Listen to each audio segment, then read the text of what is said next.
Welcome back, everybody. Here we are after a short break. We are back here with the Guilty Gear Strive bracket here at the BostonBlueBeat Monthly. We had a nice little preamble there with the school matchups, with the three schools going back and forth, lightning rounds, and now we get to enjoy the actual bracket. Yep, we're jumping straight into it. We're on top 16 winners side with Kazam versus hausguests. Kazam, one of those very well-known North American testaments, probably the strongest player in Boston by a good margin, depending on who you ask. hausguests, a Nagoriyuki player, trying to take that crown away from Kazam. Kazam off to a great start, though. Twitch counter hit, big damage. Yeah, I mean, this matchup used to be horrible for Testament, if we're being honest. Right. The ranges that Nagoriyuki can work in, along with just the damage he can output, is kind of bananas. But that was before the patch. The current iteration of Nagoriyuki explodes when you're sitting in the optimal blood range. So we're going to be able to see Kazam just kind of run away with it, especially with a blood pop. Yeah, you were saying? Kazam doing a really good job of also optimizing combos, both for damage and also for carry away from himself. Nago is much less of a threat against Testament from further away. Yes, at higher blood ranges, you do have some really, really good range on your buttons, but generally Testament's toolkit is much better suited than Nago's is at far range. Yeah, and I mean, some of the really notorious buttons like 2S and stuff like that have been kind of gutted for Nagoriyuki, whereas Testament has only really seen buffs. So we're going to see another really solid round here from Kazam, one touch away, and it is, I believe, first to three still in set bracket. TO's first to three? Yeah, first to three. I was say typically we run here first to three, but sometimes it's top 16, so you still got to check sometimes. You know, Kazam doing some really good reads there. RC'd for the sake of baiting a burst and then counter hitting out of it for enormous damage. Wow. There's that teleport we were talking about before for a throw, getting hausguests into the corner. Kazam, extremely strong player, really proving why they're kind of nationally ranked. Just got back from Evo Japan, actually. Did they really? Yeah, they were over there, had a good time traveling around for a while, is my understanding. Did not go myself this year, but okay, that's going to hurt. But the teleports that we've been seeing from Kazam are really notable. One thing that you see the top-level Testaments do a lot is take advantage of the teleports, whether it's for mix-ups over the head or even just getting out of danger, right? Because you do teleport to the Succubi, so if you're in a tough, tight situation in the corner and you can get the Grave Reaper out, as far away as those Succubi go, that's where you can teleport to. It is one of the only mobility options that Testament has, otherwise a very sedentary character. So it makes a lot of sense that if you can utilize that technique well, it'll give you a lot of mileage. hausguests getting the corner pressure running this time, though. Kazam finding the whiff punish the one time that hausguests whiffs the 2S. And look at this, already carrying hausguests from coast to coast. Double overhead. I think a triple was on the docket. Kazam, another round on the board. Yeah, I mean, we mentioned earlier the Testament JD. It's not quite Zato level, but it does the same effective thing. You're still able to get... It's like a high JD.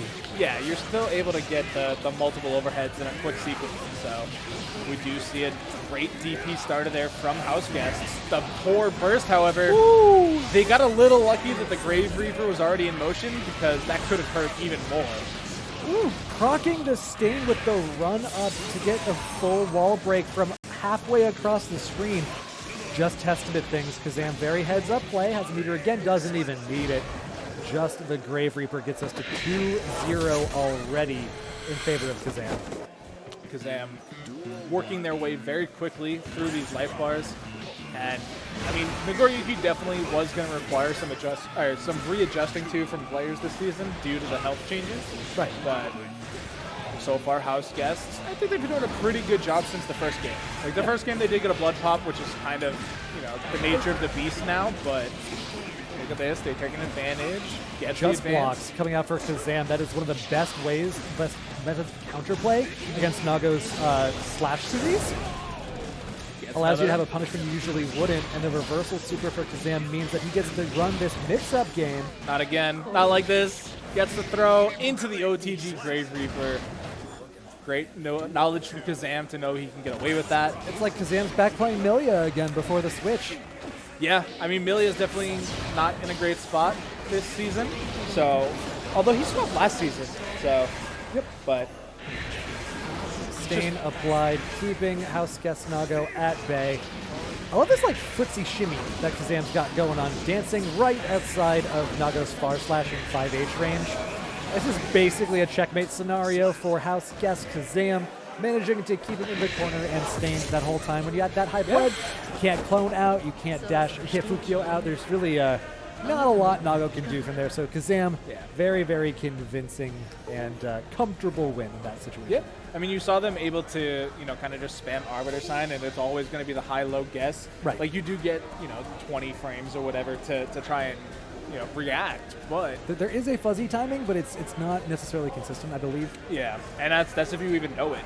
So a lot of times you are just guessing high-low, and like you said, if the blood is high enough, there just literally is nothing Nagoriyuki can do. It's a single jump character, doesn't have the air dash, doesn't really have a whole lot of momentum, not using a special.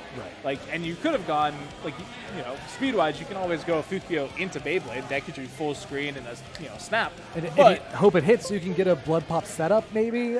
But or even then, like a command grab at best case. But yeah, no, not ideal if you expect your opponent to do literally anything at all. So that's going to be it for game 1 here of our top 16. Next up, we are going to have Levity versus Origami. Another solid set of players here. Absolutely. So. Levity, when we see out here pretty frequently. Yeah. Origami as well, if I remember correctly. So just checking their buttons, making sure everything's correct. I like the Testament shirt. Actually, you know what I just realized? Doesn't Guilty Gear have a button check at the menu? Why are we doing button checks in here? Check for controller issues? Check your mapping versus check your controller actually is working? Okay. I guess. So Testament shirt matched by a Testament lock-in. I like the thematic consistency. Yeah, whereas we see Origami going with the Leo Whitefang, a character whose stonks have honestly skyrocketed. While wearing the May hat. Can you trust no one these days? No, that fits because they're both gorillas. Ooh, you got a point. They both wield large metal things. And they hit you with them very hard. Very, very hard. So, angrily. Here we are heading into the game. Is going to be a good amount of dabblage coming out here from Origami, already trapping Levity in the corner. Ooh, backdash from Levity on Wake Up needs a throw punish on the meaty. Applied to Same State. Can't quite find the pops though. Oh, the bait though. That's going to hurt. Leo can get so much damage and sets up the back turn mix. Origami running Levity into the ground off that back turn. Good stuff from Levity on the backdash and the throw, but didn't really know how to structure their pressure to keep Origami in the corner. Meant that Origami really got to run away with it. Yeah, I mean, backdash in the corner is an incredibly useful tool when you can do it successfully. It, misses out on a lot of normals, the throws, obviously, so it's just a really smart move. Against Leo, though, I think you have to be really careful now that they've added it, that he can cross you up in the corner with his approaching slash, not just the hop. Here we go. We see some shimmy action coming out of Levity, but Origami managing to keep him at bay. We see the fireball coming out of Levity, which does have a lot. The heavy version has a lot of projectile health. You can eat all of Origami's projectiles. One hit could be all it requires to get these back on even terms. Does not. Oh, didn't have the meter. That's why. I was looking at the wrong tension bar because that would have been insane. Was that a double BRC? That's crazy. Yeah, keep that pressure in your favor. Origami really fighting hard to get this round win. Levity PRC. Gets the 2D, knocks him down. 2P check, and actually just a big swing there with the 5S. Really lucky that Levity didn't hit that button just slightly earlier. Would have been a problem if that hadn't traded. Oh my god, 37 frames of recovery going to lead you to 37% of your health disappearing. Down to 37% total. Nice recovery there on the air normals, being able to cancel it into the Grave Reaper. Levity trying to go for like a makeshift Scum Dipper, but getting hit out of it from the Stain proc, but doesn't matter. Oh, PRC to try and bait the burst. Origami holds on to it. Oh, and then the PRC to try and bait the YRC, but it was a little too early. The mind games are afoot. Origami one hit away. Levity finds it on the jump in, jumping over the Grave Reaper. Very classic counterplay to the Fireball game. Makes a lot of sense. Levity very, very dominant in this matchup so far. Origami notably significantly stronger in this second game than the first. Yeah. it's a tough matchup for Testament. The quick movement doesn't allow you to really set up your flowchart as much as you would like. Right. And again, the lack of defensive options can really be problematic when you're literally guessing for your life on every knockdown. BRC forward forces the burst out of Origami. Origami bursts Levity into the corner, but the JD from Levity letting him get Origami all the way to the corner, if not dead. There it is, the overdrive and back turn. Plenty of damage. That overdrive is actually cheap. Like, the numbers on it are insanity. It's like 14 frames of startup, or no, it's 7 frames startup plus 14 on block. Like, it's actually makes no sense to be in the game. He's got them gorilla buttons, man. Yeah. BRC forward, 2K into the cross-up. The frame advantage gathered from the BRC allows the cross-up afterwards to have significantly better conversions. Yep. Gets the kill. So 2-0 now in favor here for Levity, looking to close this out as a 3-0 fashion. And another great whiff punish there. Origami trying to stick that leg out. Wait, did the Knicks get stopped? Am I confused? Were we wrong this whole time? No, we're good. Oh. Yeah.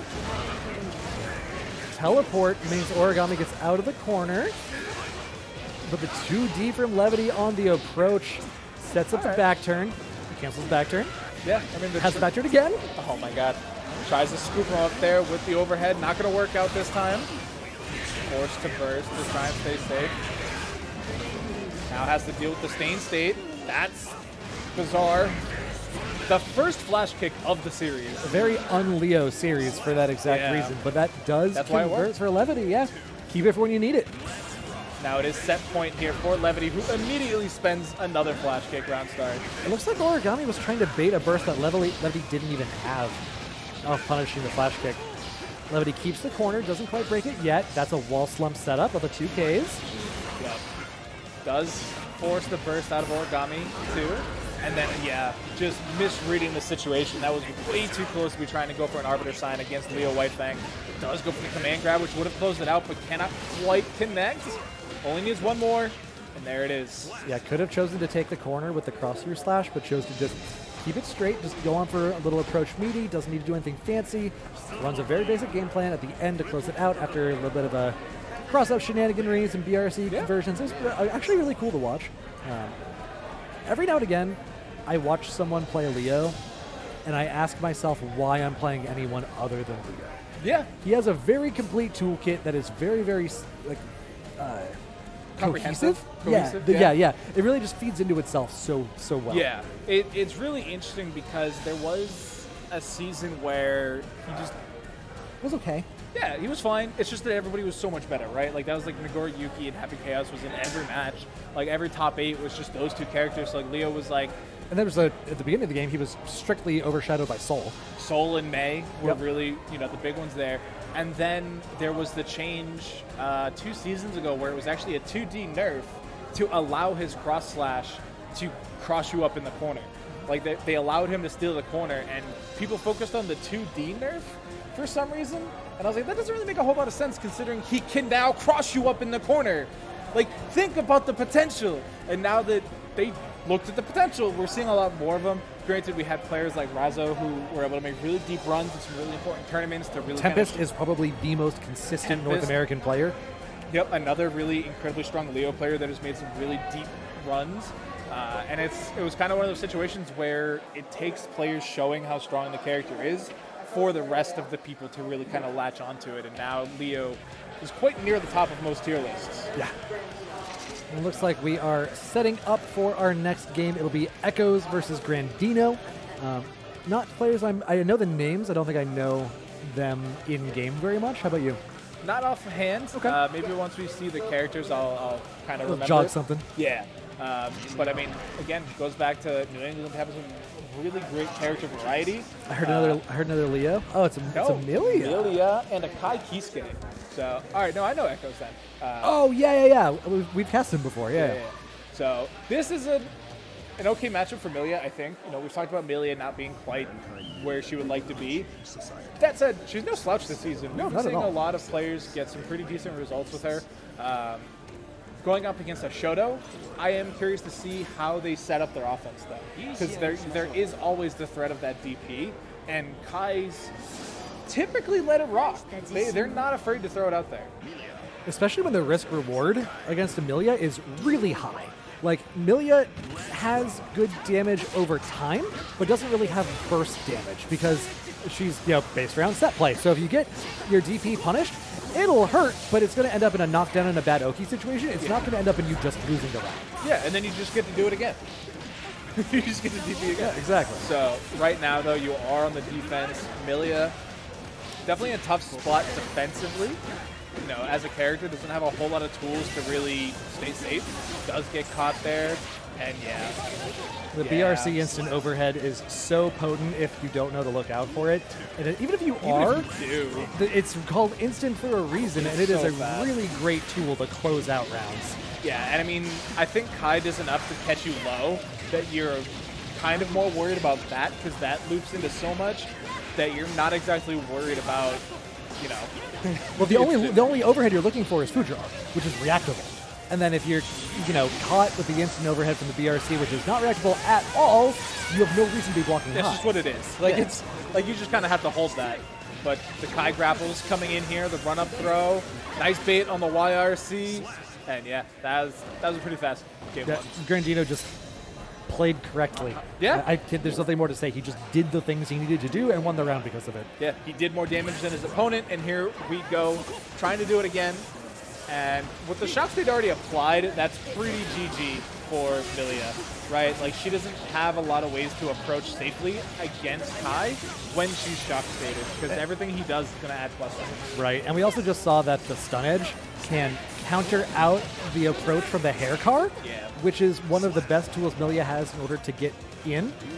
Granted, it is a little dependent on when in the animation Amelia is. There are some parts of the animation where she's lower to the ground and low profiling, some parts where she's a little more vertical so you can't actually get hit, but getting hit out of that feels really bad. Echoes getting to enforce the corner pressure. Shock state is applied. Echoes trying to get in. Grandino finds the counter hit, though. A little bit of a wonkiness there. Yeah, hit very late in the Fujar arc, so it did throw him back mid-screen, but alright, the Capel actually going to connect, but can't quite get the conversion with the close slash. Is finally able to get some offense going for themselves, though. Hair car setting up the projectiles. Great backdash, but it still trades. That's not a safe jump. That is a pretty free DP if there's not a mix, which there kind of is, but you're blocking 2 out of 4 of them with the DP, so it's a pretty weighted risk reward in your favor. Echoes needing to find something a little different here to make this happen. Yeah, I mean, Grandino's looking incredibly strong. And then, I mean, right there at the end, you saw the burst, the double burst bait, because you knew that you had to burst at some point. That was the game. But here we go, another throw into projectile. Gold burst coming out here for Grandino. That is not a good look for Echoes. Because there's that. Yeah, the BRC coming out again forces Echoes to burst. Capel into the turbo fall for some movement. Grandino forced to spend the PRC to try and keep up to the 6 speed with Fujar arc. Oh no, the YRC is baited, which means Grandino goes 1 away from taking the set 3-0. Echoes, this is your last shot. Does need to get a little bit more for themselves with 2K2D into heavy stun edge. Kind of just locks you in place for so long. Going through the wall here. You're about 45% life left. Okay, but you get to run your plan, and the DP comes through once again. Grandino not quite going to kill, but there it is. The throw on the wake-up means Echoes goes down 3-0 to Grandino. We are still, I believe, on winner's top side, so that means Echoes will have room to run in the lower half of the bracket. But that was really strong. Pretty dominant mollywopping. Yeah, that was a really strong showing there from Grandino, who is going to, I believe that secures them top 8 winners. Should, yes. So depending on where they are in the bracket, they will go up against Kazam, who does have some really good Kai experience. So they definitely know the matchup, so that'll be a fun one to watch later on today. I don't know who will take it. I'm assuming Kazam, but that Grandino play looks really nice. Betting against Kazam is usually a tough ask. At least around here. Around here, yes. Yeah, absolutely. At these events. But Grandino definitely showed a lot of good stuff there. Really constant conversions. Didn't drop a single combo except for ones where the game engine decided for him. Yeah. Oh, the Fujar arc where it threw him backwards. Yeah, right. Yeah. Or ones where he's going for intentional resets. Yeah. And the instant overhead BRC happened twice without drop. It is not an easy tech. It's one you have to really lab to get into your fingers. Yeah. So if Grandino put up a real good fight or took it over Kazam, I would be surprised, but not as surprised as I would for many other people. Yeah. So we'll have to see that later on today. All right, so it sounds like we have Winters going up against, what was it, Nushinator? That's what I heard. That's what my ears heard. Which is a fantastic name, honestly. I'm hoping they play someone like, you know, Axel or like Biken, just like someone who's really, really neutral heavy. I hope Nushinator, not Nooch in it. Okay, I was gonna say, I hope they play the opposite of Nooch. So like, who can I play that has the least neutral possible, the most neutral skips in the game? Bridget? Okay, Happy Chaos? is it neutral if your opponent doesn't get to play the game? No. By definition, no. They're playing Soul Bad Guy, so I guess he kind of counts too if you think about it. Between the Bandit Bringer and the Bandit Revolver. Winters, we've seen here many times. Axel player who is at pretty much every balance patch event, which is really, really great to see. Very strong player. And this is an interesting matchup that's really evolved throughout the life of the game, right? Because Axel on release was definitely one of those characters that needed some labbing, right? Needed some time to figure out, whereas Soul Bad Guy just did things. And so now, Axel, after receiving obviously some changes and some buffs, is in a fairly good position and can actually fight toe-to-toe fairly well against Soul Bad Guy. Yeah, there's some really interesting buffs for Winters, or for Axel, well, Winters too, in the last patch. Rainwater being able to combo and vacuuming you in a lot really made for some new and important combo routes. But Nushinator showing that Soul Bad Guy, the game plan of hit them really hard very rarely goes out of style. Yeah, no, that's a pretty solid one, day in, day out. And even there, just unfortunate whiff on the Revolver, or the Bringer, but they just DP'd out, right? Like, yes. Oh, I'm in danger, DP out. When in doubt, DP out. Nice Command grab. Command grab? Yeah. Okay. Didn't get a red RC, interesting. They got a hit, and it still P'd.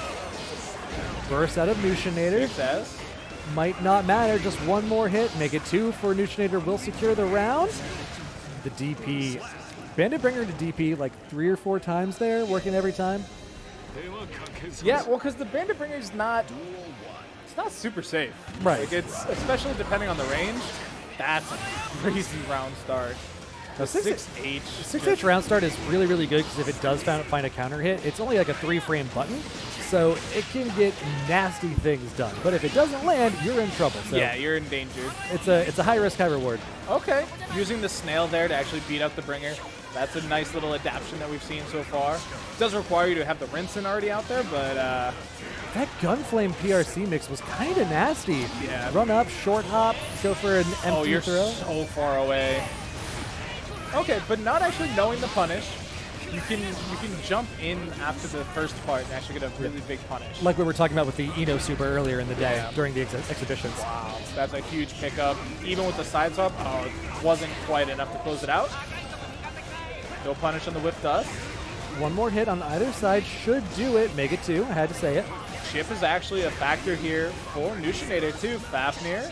Yeah. Dash up 2 key. Short little check. Make sure you can't get anything done. Went for the 6P this time on round start. Not quite as risky. Not feeling it this time. I like the gold burst from Winters. Nushinator's been throwing out a lot of pretty unsafe sequences of events and using the next event to cover the unsafeness of the previous one. So using the gold burst there as a call-out tool, I like a lot. But Nushinator, again, the game plan of just kind of go kill them, paying off in spades. The 6H on the round start after the round reset. Very big, strong tool. Big, they can't hurt me if they're dead energy. Yeah, death is the best CC. Yeah, it's still true. Many years later, Gunflame into the air normal. Gunflame changes were really strong this season, for lack of really any better words. But right now, it's still not the strongest thing he can hit you with. So that's probably why we don't see it that often. Winters getting some good space down. Using the carnival wheel there to actually great success. The bomber connects. and the command grab to close it out. There it is. Winters on the board, making things happen. And not a moment too soon either, as Nushinator is up 2-0 in the set, so Winters needs to win 3 in a row here. And this is loser side, so this is actually to stay alive in the tournament. Right. So Nushinator is able to close it out. They will be ending Winter's day here in the Strive event. But Rainwater, it's one of those sequences you were talking about that now exist because of the changes. Nice anti-air. Very good awareness here. The throw into another throw. Do it again. All right, YRC. Burst is baited, but Winters couldn't make anything happen out of it. Has a bar to fight back with. Good 5P anti-air check. Yeah, the 5P in the command grab. Again with the command grab. The command grab itself wasn't enough to close it out, but luckily they had the tension required, and we're going to see Winters actually survive another game. And there we go. Winters managing to keep Nushinator at distance a lot longer in that game than in the previous ones. Already being forced to burst, though, is kind of a bad look, but already back in that control. Yet can't low profile the rinsing. Ooh, the throw out of the dash cancel, putting Nushinator into the corner already, but fighting back pretty well. Winters playing patient. 5S coming out there. Still can't get close, and I mean, we're seeing Winters run at Nushinator for the 5P. Yeah. Not something you see a lot. Gets the snail. Bring him in, DP out. BRC, look for air throw, teched. Yeah, that was a really nice tech from Nushinator. Axel players love their air throws, especially after a PRC. No meter to go off the wild throw. Reversal, it's blocked, it looks like. Yep. This time. There you go, jump out of it. Still didn't get the actual punish, though. Yeah, and now they... OTG? Oh, they hit the button, but it was way too late. Winters looking a little nervous. Yeah. Nushinator one more to stay alive in the tournament. Winters not quite making it happen there. 5P is such an interesting button from Axel. It sometimes does exactly what you need it to, and as we saw round start, it sometimes just goes over their head. Burst from Winters, a very good call, but the Bandit Bringer might be just enough with the unscaled wall damage. Yes, it is. Nushinator on the back of a perfect. Staying alive into top 8 on the loser's side. Winters, good effort. Some good adaptation there, but Nushinator managing to cut it out just a little stronger. Yeah, they do have a little ways to go. Still left in the tournament, but I mean, Soul Bad Guy does Soul Bad Guy things. So I'm excited to see more of them later on today's tournament. And we do have a lot of players here today. This venue is actually very crowded at the moment. It's one of the more packed monthlies I've seen, especially when everyone was still here for the exhibition. Well, and the previous tournaments, like Melty ended. I think Grand Blue is already over as well. I think Plus R is already over. Yeah, I think it's just Strive. It's probably dinner time. Yeah, it's about 7 o'clock or something. Yeah, 7:15. So I think it's just this. I think it's just I know, right? Just Strive, and after this, Blaze Central Blue Fiction, left. yeah. So most people have already filtered out, and there's still a ton of people here. Yeah. So that's always great to see. And the segue I was trying to make, I think, was that we do have a Matcherino available. It's true. So there's plenty of codes left, and there's obviously those sponsor quests available. So if you guys at home want to go ahead and hit !Matcherino in the chat, you can click the link, claim those codes, and you can support today's players. They're definitely putting on a show for you guys at home, for us in the booth. So they definitely deserve a little bit of change to Sweeten the pot a little bit. Yeah, and you know, you can hit there's a button on there that says claim code. You hit that after signing in, you can get a little bit of money in there without having to contribute anything. And if you do want to contribute on your own, thank you so much. We really, really appreciate it. You make it possible for us to do what we do and make sure that our players are compensated for their victories, which always feels good. And you know, if you're feeling even better, you can check out tomorrow for Burst Limit's finale here at twitch.tv/BostonBlueBeat for the finale of the online series for Blaze Blue Central Fiction, the flagship game from BostonBlueBeat. There'll be a Matcherino running for that, I'm sure, as well. Yeah, that's actually a really interesting one. That's the culmination of the Ranbat that they've been running. Yep. So they've been running these events for a few weeks now, and you know, constantly having ranking points and things like that. And so this is the, like I said, the culmination of that, finally coming all the way through.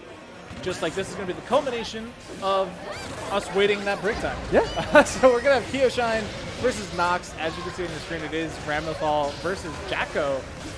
Jacko's a very interesting character when it comes to how many people play her. Yeah, Jacko's also been really rising up in a lot of people's opinions lately online. She used to be down in like the lower mid tier, and I've seen a lot of people putting her up on high, if not top tier. And top tier is, I think, a little bit of a stretch still. Yeah. I think she's still a little shy of the really absurd characters, but she has sauce, and she hurts when she gets going. Yeah, like that. The damage on her is not lacking. But I mean, as we saw with the patch that fixed Viking, Jacko received a lot of love that patch as well. And so we saw everybody trying to pick her up and trying to learn her because she had that near infinite in the corner that we're about to see right now. As they didn't have the minions set up, yeah. They didn't have the minions ready. But like the addition of that near infinite, and people were like, man, this character is broken.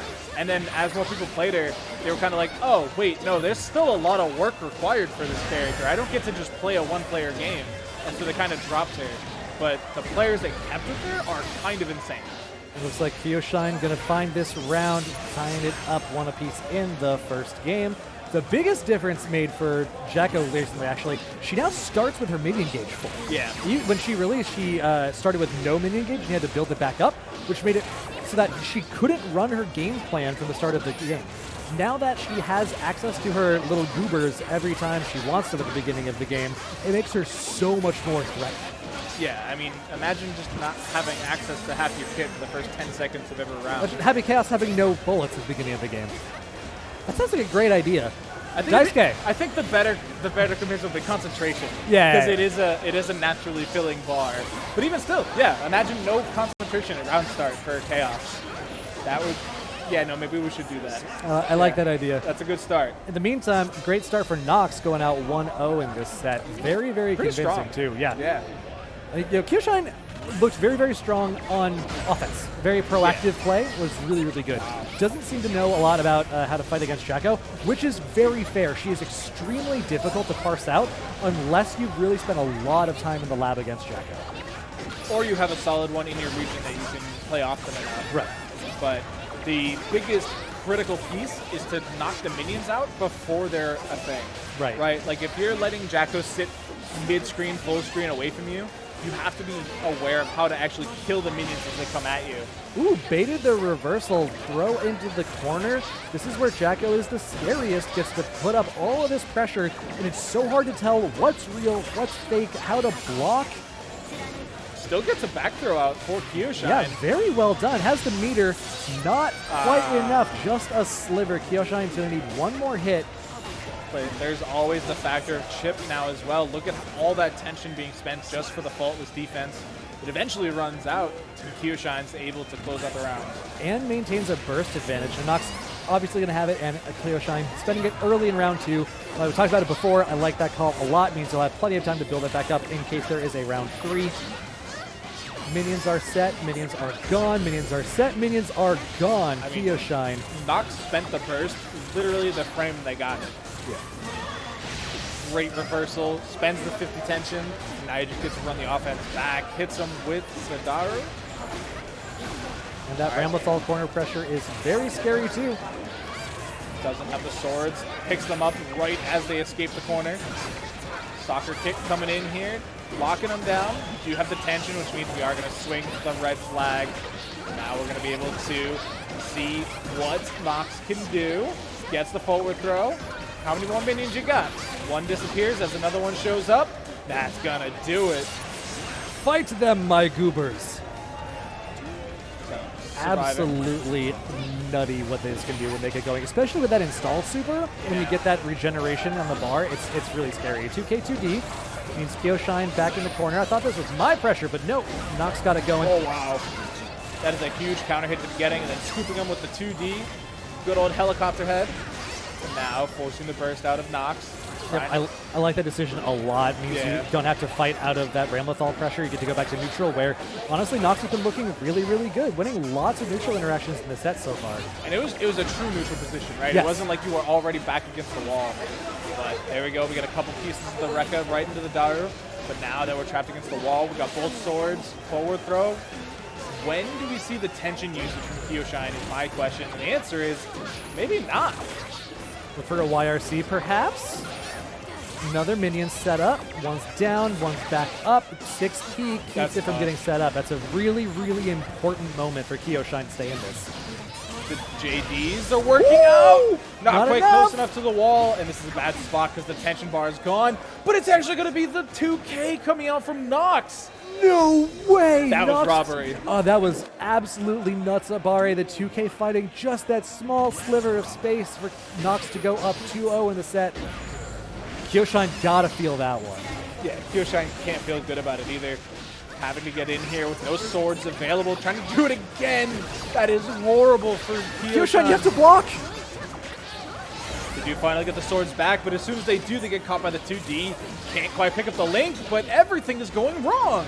It's really important that Kyoshine managed to get the goobers out of the way, but didn't matter when you get counter hit for your troubles. Noxx up to set point for a 3-0. Yeah, I mean, we mentioned how frustrating it can be to play against Jacko when you're not super confident in it, and that's definitely kind of been the name of the set. But we're seeing Noxx fight their way out of the corner again. That is something that like Jacko players know how to do. Because they have spent a lot of time blocking and a lot of time in the corner. Especially if they played since Jacko's release. Yeah, since the DLC dropped. But here we go. This is a really great round here for Kyoshine. Yeah, 85, 90% damage already down. Noxx definitely fighting from the back foot at this point. But we've seen Kyoshine closing out has been a bit of an issue, and Noxx has been able to stall these out really well. A lot of good neutral control. Throws a free setup for a minion. Reversal, there is a frame trap gap on the soccer kick, which means Kyoshine has a moment to interrupt. And it is frame 1, so it is a really great reversal for that fact. Everybody kind of knows about it because Ramothalas have been doing that since Beta 1. Yeah. So definitely a knowledge thing. But here we go, trapped against the wall again. Not going to build up the tension required for a reversal overdrive. The gold burst after the install is so smart. Anything after the install is going to have a little bit of recovery and also a little bit of startup. I love that call. Kyoshine trying to get in is not going too well, though. The swords, though, are so good at breaking multiple minions at the same time. You saw because of the distance that can swing out there. Killed 2 minions. Able to get the hit now, forcing all this tension away. Noxx reacting to the overhead flip pretty well, but Kyoshine confirming into the overdrive. Kyoshine's on the board, 1-2. Noxx not able to close it out quite yet. Yeah. Needed just a little bit more pressure for Kyoshine to really take advantage of themselves. And when you're forcing Jacko to block, it's either spend FD or take chip damage. So they're going to spend the FD. Makes a lot of sense. Backdash for Noxx allows into a full conversion and setting up 2 minions here. Good back throw from Kyoshine. Yeah, back throw is perfectly timed there. Cuts her to the minions, puts you in the pressure position. We see the JD from Noxx a lot this set, which I think is a really, really great tool in this matchup. Like, Kyoshine's primary benefit for playing Ramlethal is enormous buttons. And Kyoshine's ability to use that advantage when Noxx has been using the JD as keep out has been really hampered. Noxx's pressure now getting started. The install means that there's a lot of regeneration. But the 5D was out of range, tried to interrupt when it looked like a 5, maybe a 2K, and Noxx was able to counter hit the whiff punish. Oh, so unfortunate for Kyoshine. Now Noxx is on set point again. Listen, these minion characters are cheap with their 5Ds. Either it's completely safe because they cancel out the recovery, or apparently they just whiff it and you still get hit. You know what? It's fine. It's fine. They need it. They need it. They need it. Gets the back throw again. Kyoshine tries to set up with meaty explosion. Flip does not land. Noxx has blocked, I think, all of them. That was the necessary burst. They got hit by the sword throw, so they were in rough shape, but interesting enough, doesn't really finish the Rekka. Just resets back to neutral. The sword throw trades. That was a big trade. Kyoshine likely could have won the round off of that if it had been a full counter hit. This is so much pressure. With the back throw. Reacting to the Rekka dash cancel. Has to spend the burst. That's a win for this round for Noxx. We talked about it before. Not being able to carry a burst into round 3 is a big deal. The soccer kick can get the minions into Kyoshine's noggin. That means Noxx goes into top 8 on the loser side, 3-1 over Kyoshine. Yeah, just an incredible play there from the Jacko. definitely lots of knowledge checking in there, making sure that your opponent doesn't necessarily understand the character. So really great stuff from them. We're excited to see more of them later on today. That was loser's side, so that is unfortunately the end for Kyoshine. But it is not the end for us. Even though we are going to be kicking off to an ad break, we do want to remind you guys again, the next monthly is going to be next month, May 20th, where we have our normal games. And then we are obviously going to have Xrd, Stride, BBCF, and Melty Blood. And then if that's still not enough for you, coming up in July 15th. Yeah, there we go. Yeah. We do also have the Beach episode rerun. That is going to be the next biggest event in the region. If anybody came out here last year, you know how much fun it was. You know how much fun the events here are at the beach. And honestly, some of the toppest of tier trophies. Oh, absolutely. And some of the best merch. We got that awesome tank top last time, that great yellow design on it. Yeah. Big fan. After that, we got meter management coming up. It's in collaboration with New England Smash. It's going to be Street Fighter 6. So that's actually before Beach episode, I just realized, because it's in June. Yeah. And it's going to be in June 10th in Hanover. Going to be a whole lot of fun. Make sure you can catch up with that. And that'll bring us into top 8 after just a short moment, I believe. Yeah, so we're going to take a quick break, and we'll be right back.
Welcome back, everybody. Here we are after our short break has concluded. We're going to be heading directly into top 8. We're going to be having, I believe, Kazam against... I think it's Beesu? That says Noxx, but... yes, I know, we're fixing it. We're fixing it. Samson, that's who it was. Yeah. Speaking of Happy Chaos, this is one of the few Happy Chaoses that we actually do have in Boston. Yeah, and I think this is actually really smart for Kazam to go Milia, as much as it's going to suck for the foreseeable future. Testament, I think, can be very difficult to rock against Happy Chaos because of how slow their normals are. And also, Happy Chaos has very few of the things that make it so difficult for Kazam, for Milia, right? Milia is really hard to play into characters with good defensive options, and Happy Chaos has effectively 0 defensive options. Yeah. I mean, a lot of times I don't even really consider YRC a defensive option for him because he loves Brain Blast, he loves Deus Ex. Like, they're just much better options most of the time for him. But look at that, the run-up close slash from Kazam. And it's actually really impressive that Kazam keeps multiple characters in top-tier, shape. Especially one, like, kind of so executionally demanding like Milia, and also, you're totally right, extremely different characters. Like, we have the rushdown mix type and then the flowchart setup character. And that was a burst bait, trying to get it out of Samson. 2 burst baits in a row, Samson refuses. Puts in the corner, but doesn't matter. Finds a way to jump out. Mix comes through. There's the burst. Had to do it. Pulling the gun out with just a little bit of a missed time means Kazam gets the run-up far slash confirm into the win. 2-0, and Amelia looked very, very strong. Yeah, I mean, this is, like I said, an incredibly tough matchup for Happy Chaos. That was even really, before some of the more nerfs that he's received, but I mean, it's always kind of been like, this is the archetype you need to beat Happy Chaos. Other than on release, when the only way to beat him is with another Happy Chaos. Right. Getting the overdrive out means Kazam gets the hard knockdown, runs some offense, turbo fall cross up. That's so grimy. Yeah, sometimes it's just a milli around. Yeah. And we're going to see probably a little bit more of that before Samson can really take advantage of anything. Even with the curse applied, look at how hard it was to actually get a gunshot to connect. Like, that's how fast Millie is roaming around the screen, but now that you're in this corner position, even just the 5K is forcing the burst out of Kazam here. Yeah. I like that Kazam was willing to try and fight out of the corner before bursting, though. Try and use your resources only once you really need to. That said, Samson doing a great job getting Kazam into the corner, getting that Happy Chaos win condition rolling. Capel is going to start things for Kazam. Uses the RC, keeps the corner. The full screen hair car is also kind of wild.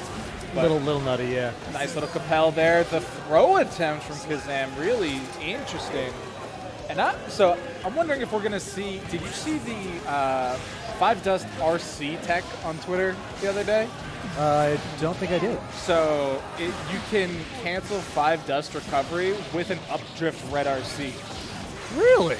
As pretty much any character in the game. That's weird. And so I saw it on Happy Chaos originally, where obviously Happy Chaos gets the most confirmable buttons out of everything.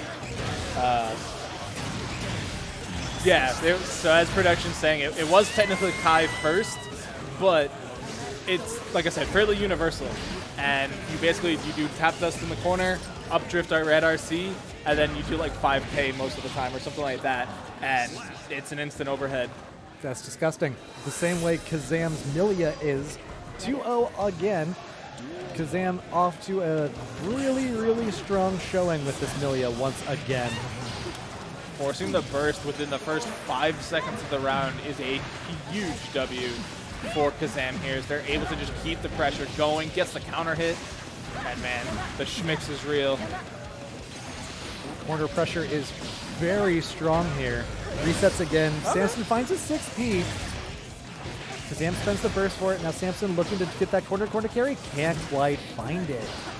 Yeah, and I mean, the burst there from Kazam was actually fine. That was a great burst. Yeah, I mean, again, we mentioned it way earlier in the day, but Happy Chaos is one of those characters that is nigh impossible to actually get a solid burst against because he spends so much time shooting you from a full screen away. Yeah, so you may as well use it to keep your advantage state. Yeah. Does get knocked down now. Set point here for Kazam. I would say set point counts as an advantage state. Yeah. Shockingly enough. Yeah. Weird how that works out. Yeah. When you're winning, you're winning. Yeah. 2K2 deep check from Kazam means he gets to run the Oki. Oh! Ooh, the Mirage response is an interesting choice. I like that one. But we see the wall slump for Samson. Yeah. Full-on resources of every sort. This is pretty close to a game over as you can get. There it is. That backloaded damage had me questioning it for a moment, but I should know better than to question Happy Chaos. Yeah, especially with the unscaled damage with the wall break, it's just always going to kill, especially against Milia. Like, you know that meme about Karen's critical art, how it always kills? Yeah. Against Milia, she always dies. It's true. Deus Ex coming out again after Samson got a good round start advantage. And that's one of those downsides of Milia. She has very low health, so she does explode at pretty much any touch. Yep. 2K Duty Challenge. I got hit. I completely lost track. Again, like, I think the problem is you're seeing the air dash, but she's low enough to the ground that it's actually colliding with the model of Chaos and not going to the other side. Kazam baited out a YRC there as well. Oh, wow. Ooh, that was grimy. One more touch for Kazam puts him into top 4. Winner's side. There it is. Winner's finals awaits Kazam, as is often expected. Yeah, it's really interesting how Millia works right now. Like, if you guys are paying attention, like, the APM that he's operating at when he plays this character is insane. Because, like, think about it. You get the knockdown, you have to input disc, then you have to do jump, dash forward, and then what we were seeing a lot of the time was this weird forward dash, back dash in the air as well, taking advantage of the bonus dashes. And then a normal. And then the confirm. So, like, all of that's, like, in a second, 2 seconds. It's both executionally and mentally difficult. It's tough, yeah. So, I mean, it's always fun seeing these mixed characters succeed, as much as it's such a nightmare to play against, because you're like, this is bullshit. How did I get mixed? But it's, from our perspective, it's great. Honestly, we love watching you guys get schmixed. Honestly, this is half the reason I'm a commentator. Like, I play the game a lot. I'm bad at it, but you know, that's fine. That's the nature of the game. Because being on this side of the camera is a phenomenal privilege. Next up, we got Levity going up against Grandino in top 8 winners. That'll be coming up very shortly. Looks like they're just getting set up on the sticks. So while we wait, make sure you hit that Mascherino in chat. We have a good amount left for Guilty Gear Strive in this bracket, as well as for BlazBlue Central Fiction coming up next. So if you want our players to be a little bit richer than they came in, then that's the way to do it. Make sure you claim those codes, hit those sponsor quests, and if you feel like donating anything of your own, that is always very appreciated, but never required. So Grandino was the character, or the player that we saw second on the cap today once the tournament actually started. Yep. With the extremely dominant 3-0. So this was the player that we said would probably challenge Kazam, and this is going to be their opportunity to get to that point. If they can take it over Levity, it does secure them winners finals, where we just saw Kazam secure their spot. Whereas I would definitely say Levity seemed to struggle a little bit more in their matchup. I believe they did still win it 3-0. I think so. But 3-1. Either way, very strong, but definitely a little shakier. Yeah, I mean, it was a bit of a tougher matchup. You know, Grandino was the sole player. Yes. Yeah. See, again, commentator brain.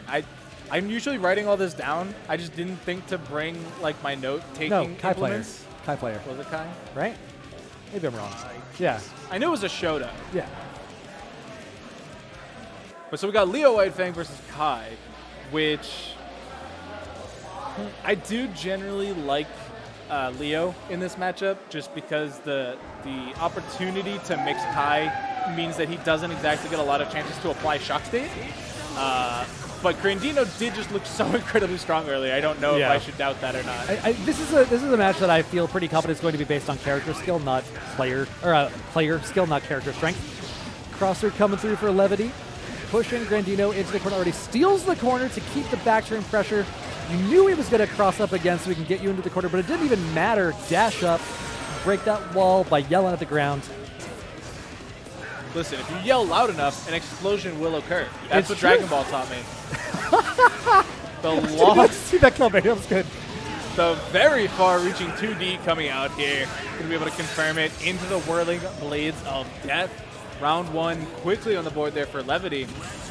Yeah, burst about equal because Grandino did spend it pretty early. Getting the grapple game going. Yep, doesn't even get the shock state applied, just goes for the flash cake. Overhead burst bait attempt as well. There's the back throw into the OTG. Unturned to try and get a normal throw.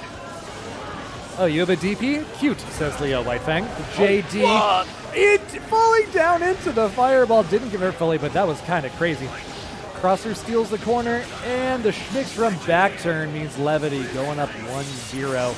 Yeah. And that's exactly what Leo Whitefang games want to look like, right? They got 1 or 2 neutral interactions, then they get the back turn set up, maybe cross through if they need to, depending on how they got the neutral interaction to win, and mix it to death with some pretty disgusting buttons and maybe a DP or two. Yeah. Grandino didn't even really mess up. It was just Levity played very, very well. Yeah, I mean, once the mix starts, it can be very difficult to get it to stop. I mean, Leo just, you said it specifically, you were like, everything just loops into itself.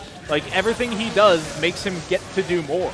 Like, that's just how the character works, but Kai is actually, in a way, kind of the same, right? Because everything applying shock state, which means the next one is better, which means the shock state can be reapplied, which means the next one's better.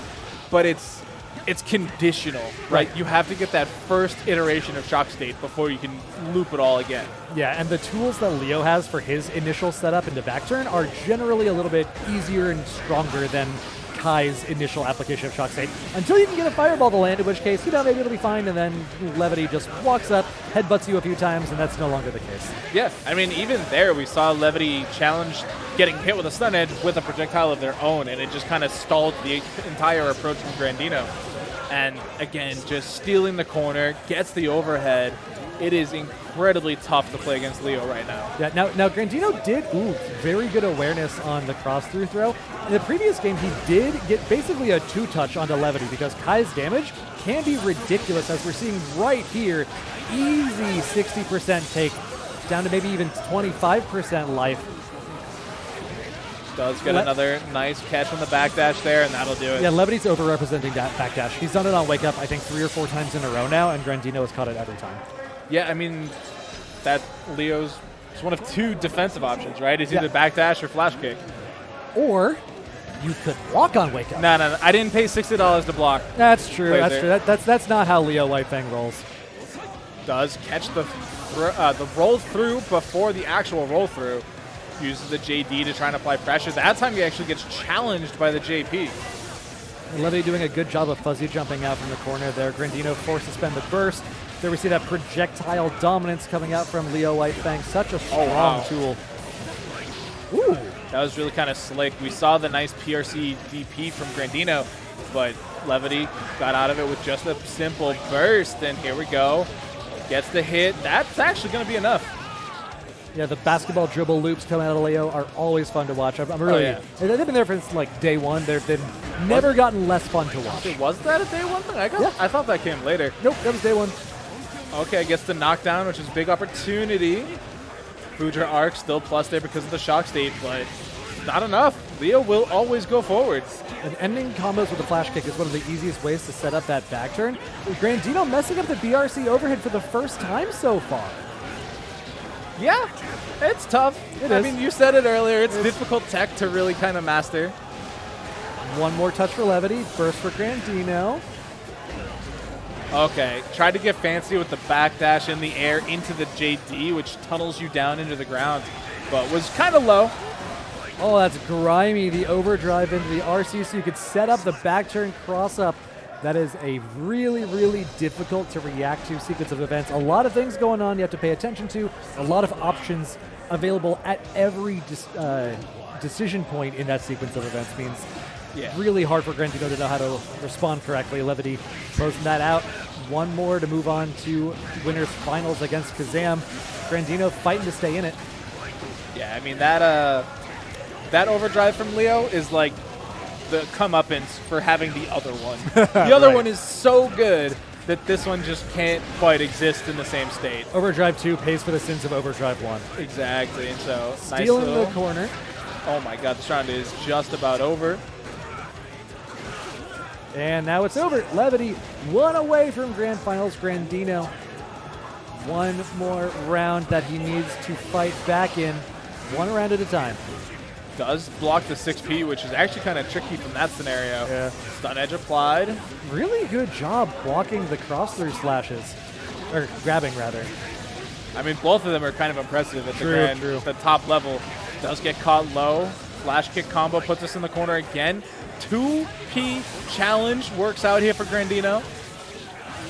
Breaks the wall. Has positive bonus. The BRC forward to catch the startup frames of Grandino's button means the flash kick can land. Grandino has to spend the PRC just to stay safe. Yeah, Grandino has the bar back already, though. Grandino went with a slow round start option. They went with 6K. Which is extremely slow on startup. Other than that, though, it's a great move because Yeah. it's very hard to distinguish between that and like a 2K when you're blocking. And it's, I believe, plus. It's like actually plus on block. 3 or 4. It's Yeah. significantly plus. Great. So, yeah, the only downside is really that slow startup, which against Leo can be a death sentence. Shock state applied. Still gets the throw tech, though. Levity is really loving backdash. I want Grandino to be looking out for that. Throw Tech tech again. Another cross-up is thrown. Grandino with the BRC overhead. Levity has to burst that. Fights out of the corner. Nope, gets back in.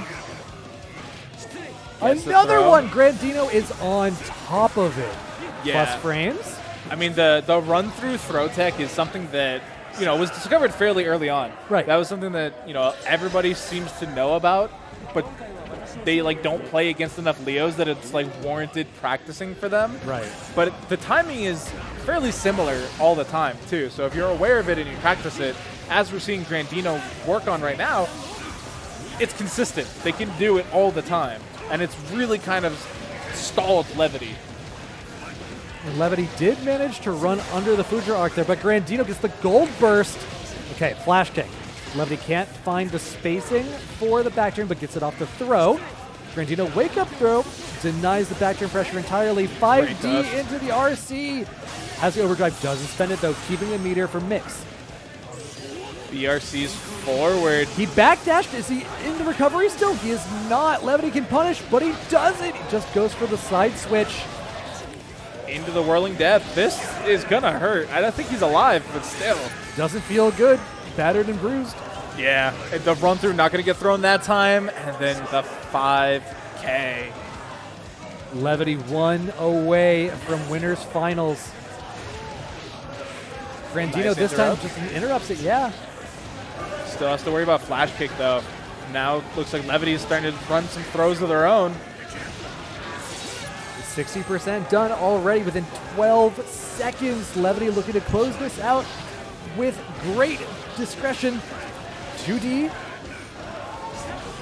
Levity taking full advantage of some of their longer buttons, playing at weird ranges, gets the hit, gets the RPS. red RC, and yeah, that's actually incredibly smart. The overdrive makes it burst safe. As soon as the flash starts, you're pretty much locked into it, and surprisingly, they were close enough to the wall.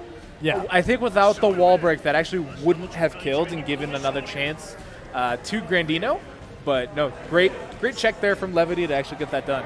And I like the way that he structured that confirm too. Yeah. Once you already have the confirmation that he hasn't bursted, going straight into the overdrive on the hit confirm means you don't have to worry about him being able to burst through your route. You don't have to worry about thinking through burst safe routing. I mean, it's nothing particularly crazy, but it's still a good decision. Yeah, and like as soon as if you don't burst the first hit there, right? That was the only one really, because it went hit, headbutt, super, and so you know it's tough to know how much life you actually are sitting on at the moment sometimes. So I think Grandino probably didn't expect themselves to die there, just because where they were on the screen / what they got hit by, it wasn't like it was this massive counter hit or anything. It was just, oh, I got hit. Oh, they supered. Oh, I'm dead. I guess that's that then. Yeah, but that was winner's side, so they do still get another chance coming up later today. They're going to be heading into losers, and our next matchup here is going to be Echoes versus Origami 2, which is back down to losers, actually. It is, yeah. Echoes on Emilia. Origami was on Testament, I think, if I remember correctly. I believe so. Interesting matchup. Testament has a lot of good ways to keep Milia out, but doesn't have a lot to do once Milia is in. Yeah. The overdrive reversal is meaningful, but also you have to aim it the right way, and Milia can call it out. Yeah, I am interested to see how this goes, because last time we saw Echoes, they kind of got ran over. A little bit, They weren't having a great match there, and so this is going to be, you know, a little bit of a comeuppance to see if they can play a matchup that is, you know, a little bit more in their favor. But let's see what they can get done as the rounds start. Nobody's taking damage just yet, but we do find Origami in the corner. They're going for the Air Grave Reaper. Has to burst because Echoes found that way in. Jumping over again, I like the usage of the teleport early to try and make sure that Echoes doesn't have consistent ways, and you have to work for it. Man, that was some really tricky stuff there from Echoes, using the Capel and the command dash back just to really try and mess them up. They tried to do it again that time, but gets caught by the close slash. This is going to hurt. Straight into the overdrive. Doesn't break the wall. Couldn't quite find the Stain proc. I think it was a little bit too slow of a button look for a CS instead of maybe a 5K. Doesn't matter. Origami closes it out anyway. Yeah, the Stain proc didn't actually pop them up that high either, right. Which is really awkward. But they get the round regardless. Round start working a little bit better here for Echoes, getting a chance to run their own game. Do we have these? We do. Go to the corner, look for the reset. There it is. TK Bad Moon, very difficult to react to. In fact, unreactable because it's very, very quick. Means Origami down a lot of life in the reset situation. 5K, wow. Not the longest of combos, even with the expenditure of the the red RC, excuse me. But they still get a wall break at the end of the day, which is the important fact. I really like BRC round start for Milia. Okay. That was some shenanigans, but that doesn't make the BRC round start a bad idea. You have trouble getting in, and once you are in, you have trouble staying in if your initial approach doesn't work. BRC means you get some plus frames, you get to drift forward, make sure you actually get in. I like it a lot for Milia specifically, and in this matchup specifically. That said, Origami counterplaying pretty well, managing to get the round win, but Echoes out to a strong start here already. Finds the hair car, look for a reset. Indeed. Corner steal? No. Capel for the wall break. Yeah, the Capel there, really tricky, really tough to block since you're basically just exploding a flower on their head. Yeah. So it's tough to see that at all. Does get a great up back into the overdrive, more than enough damage there to close out, which actually sometimes surprises you because Milia's overdrives don't do any damage at all. Important to me. Origami kind of jamming with Crawl, one of the best songs on the soundtrack. I appreciate that. Setting up the schmicks. The no schmicks works out there for Echoes. Wall slump, yeah, it is. That's... Woo! That was kind of a bold call. Ill-advised. Stealing the corner when you don't have the disc down so you can't enforce any Oki. Origami gets the win off the wall break. One apiece, both have burst. Origami's literally jamming out as we saw on the camera there. This is how I know Origami and I are cut from the same cloth. Stain State has been applied. The Crow does not go to the Succubi. Origami's not had the best luck with the Crow, honestly. Right. Great entrance there from Echoes into the knockdown. Forces the burst. Origami's really schmoovin', or Echoes rather. Origami's being pushed into the corner, get the disc down. YRC. Oh no, the whiff throw means Echoes gets a choice of whatever he wants. Goes for a reset. Capel into the wall stun, into the wall break. Yeah. Just a sliver left for Origami. The instant overhead Capel's been very successful for Echoes this set. That Stain State not fully properly punished or operated, and then the TK Bad Moon right at the end to close out the round. Echoes actually able to secure a game. Yeah, it's one apiece. Echoes looked pretty solid in that round. Origami, I think, just needs to look for a little more of a way to shut down Echoes' air movement, air approach. So the grounded approach is very, very favoring Origami this whole set. First gonna work out. Keeps the tempo, but only for so long. So that was actually one of the changes that Testament received lately, was being able to basically have two Grave Reapers out at the same time. Yep. We saw the grounded one as Echoes was jumping, and then they responded with the air version to try and interrupt Echoes' approach, but not fast enough. Great throw attempt. You're looking for the BRC to get some frame advantage, but Echoes already going through the throw. Very, very fast option at 3 frames, so not a lot of difference with the BRC. Echoes go for an air-to-air challenge on round start. Interesting what the read on Origami might be, because Origami seems to be pretty grounded so far. Just the run-up hair car going to work out. Doesn't quite get the meaty timing down, but the throw is more than enough to keep pressure going. Goes for the re-jump, but nothing there. Echoes finds the conversion with the red RC. Reset, throw, reset. Ooh. Okay, yeah, that's what they were looking for. The dash back after getting the hit on the Oki is one of those burst baits. Then we saw after the second disc going for the hard bait with the block. Yeah. Really, really cognizant of Origami and their counterplay options. Yeah, Origami's going for a lot of jumps at the beginning of rounds. Echo's getting their read on that, going for air superiority with jump buttons and round start. I like it. Just watch it sit there. Yeah, I mean, it's the charge version, which is not something you see very often, and it's very deceptive because it's just trickling along the screen. It's like you're watching it like it's all right. It's got to go away eventually, and Echo's just, like I said, didn't quite have the right timing. Interesting enough, they don't hold forward during the wall stick, so they got the back there though, which is the important bit. Yeah, Origami finds the win there. Going air again. 6P from Origami, which I want to see even more of. The 2K That's a huge proc starter. sustain, yeah, absolutely. 60% damage. One more conversion. Oh, is that the one? No, Origami couldn't find the pickup. Even had the meter for it to convert if they did, but no. Echo's finding the opportunity. TK Bad Moon goes low, didn't believe, didn't let it rock. That means Origami gets a chance with the throw. Playing around the burst, maybe a little too hard. Make them use it. You have a roundup already. Doesn't matter. Origami with the footsies. That's one of the things I always wish players did was commit to their string, especially that late in the rounds.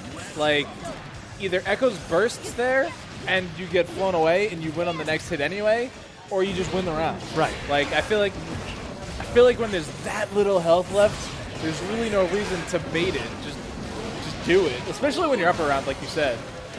That time, though, Echoes spends it early, gets their turn back. Burst expended on both sides. I like the call out. Expected either a Crow or a Fireball to come out. Echo says, I'm going to use this overdrive, get some frames to challenge you with. Capel is a good option as well for that same purpose. Finds the wall stick. Echo needs to get in one more time. There it is. Counter hit on the CS. That was really slick. You mentioned that Echoes was starting to get a little bit of a read on these round starts from Origami, and that was exactly it. Able to get in before the Grave Reaper. That time they were already in. They didn't need to do anything. Sets up the projectile. Air trade is interesting. Ooh, good Crow aiming. They didn't think the stain state was still there, so the explosion actually dropped their combo for him. Red RC doesn't actually link against Echoes, so some really tough spots for Origami this round. That BRC forward to escape the Arbiter sign, I really like that. It's a way to dash but also be able to punish. Because if you just dash through, yeah, you get to escape, but you don't actually put yourself in a better situation. That was really slick, too. The overhead kick hit, and then they just instantly canceled it as CK Bad Moon. Yeah, it was really good. So, Echoes tying it up 2 apiece. Yeah, Echoes has made some really great adaptions. Oh, it looks like actually our score was incorrect. Looks like Echoes just took it 3-2 based on the fact that they are standing up. 3-2. Okay, yeah. Our score was incorrect. That is actually Echoes 3-2. Going to move on into the next round of loser side. That's going to bring us to Noxx and their opponent, Noxx being the Jacko player from before. Yep, versus X, which I think is a TBD indicator. Actually, I got the bracket right here. Let's find out. We don't need no TOs. We got this. We'll do it live. That's if it's updated. Oh, you got me. It's true. It's true. But no, I mean, yeah, we're gonna have Jacko on screen. Obviously, this was the last top 16 match that we saw. This was a pretty solid one for Noxx, I think. Really taking advantage of the fact that their opponent didn't have a ton of experience in the Jacko matchup. And that's something I feel like you can kind of exploit for most of the bracket remaining. We really don't have that many Jackos. Yeah. There's Noxx versus Beesu. Oh, Beesu's here? Yeah. Man, I wonder who knocked Beesu out, I wonder. Or down to losers, I guess. Hold, please. Because Beesu's probably playing CF. It's true. That is going at the same time. Because they typically Samson took out Beesu. Oh, interesting. Have a cast player from earlier. Yeah. But yeah, Beesu typically makes it quite deep in the CF brackets, if not wins it. Yeah, has won many of the has either won or gone quite deep in many of the online brackets as well. Yeah, I mean that's because they're the Arakune player, right? Yeah. So I think Spencer's one of the people that says they're one of the best Arakunes in the country. which that character is stupid. So congrats. Like, you can have that. Also, Spencer is tuned in enough to BlazBlue that when he makes a claim like that, I'll probably believe him. Oh, 100%. Yeah, I'm never going to question that one.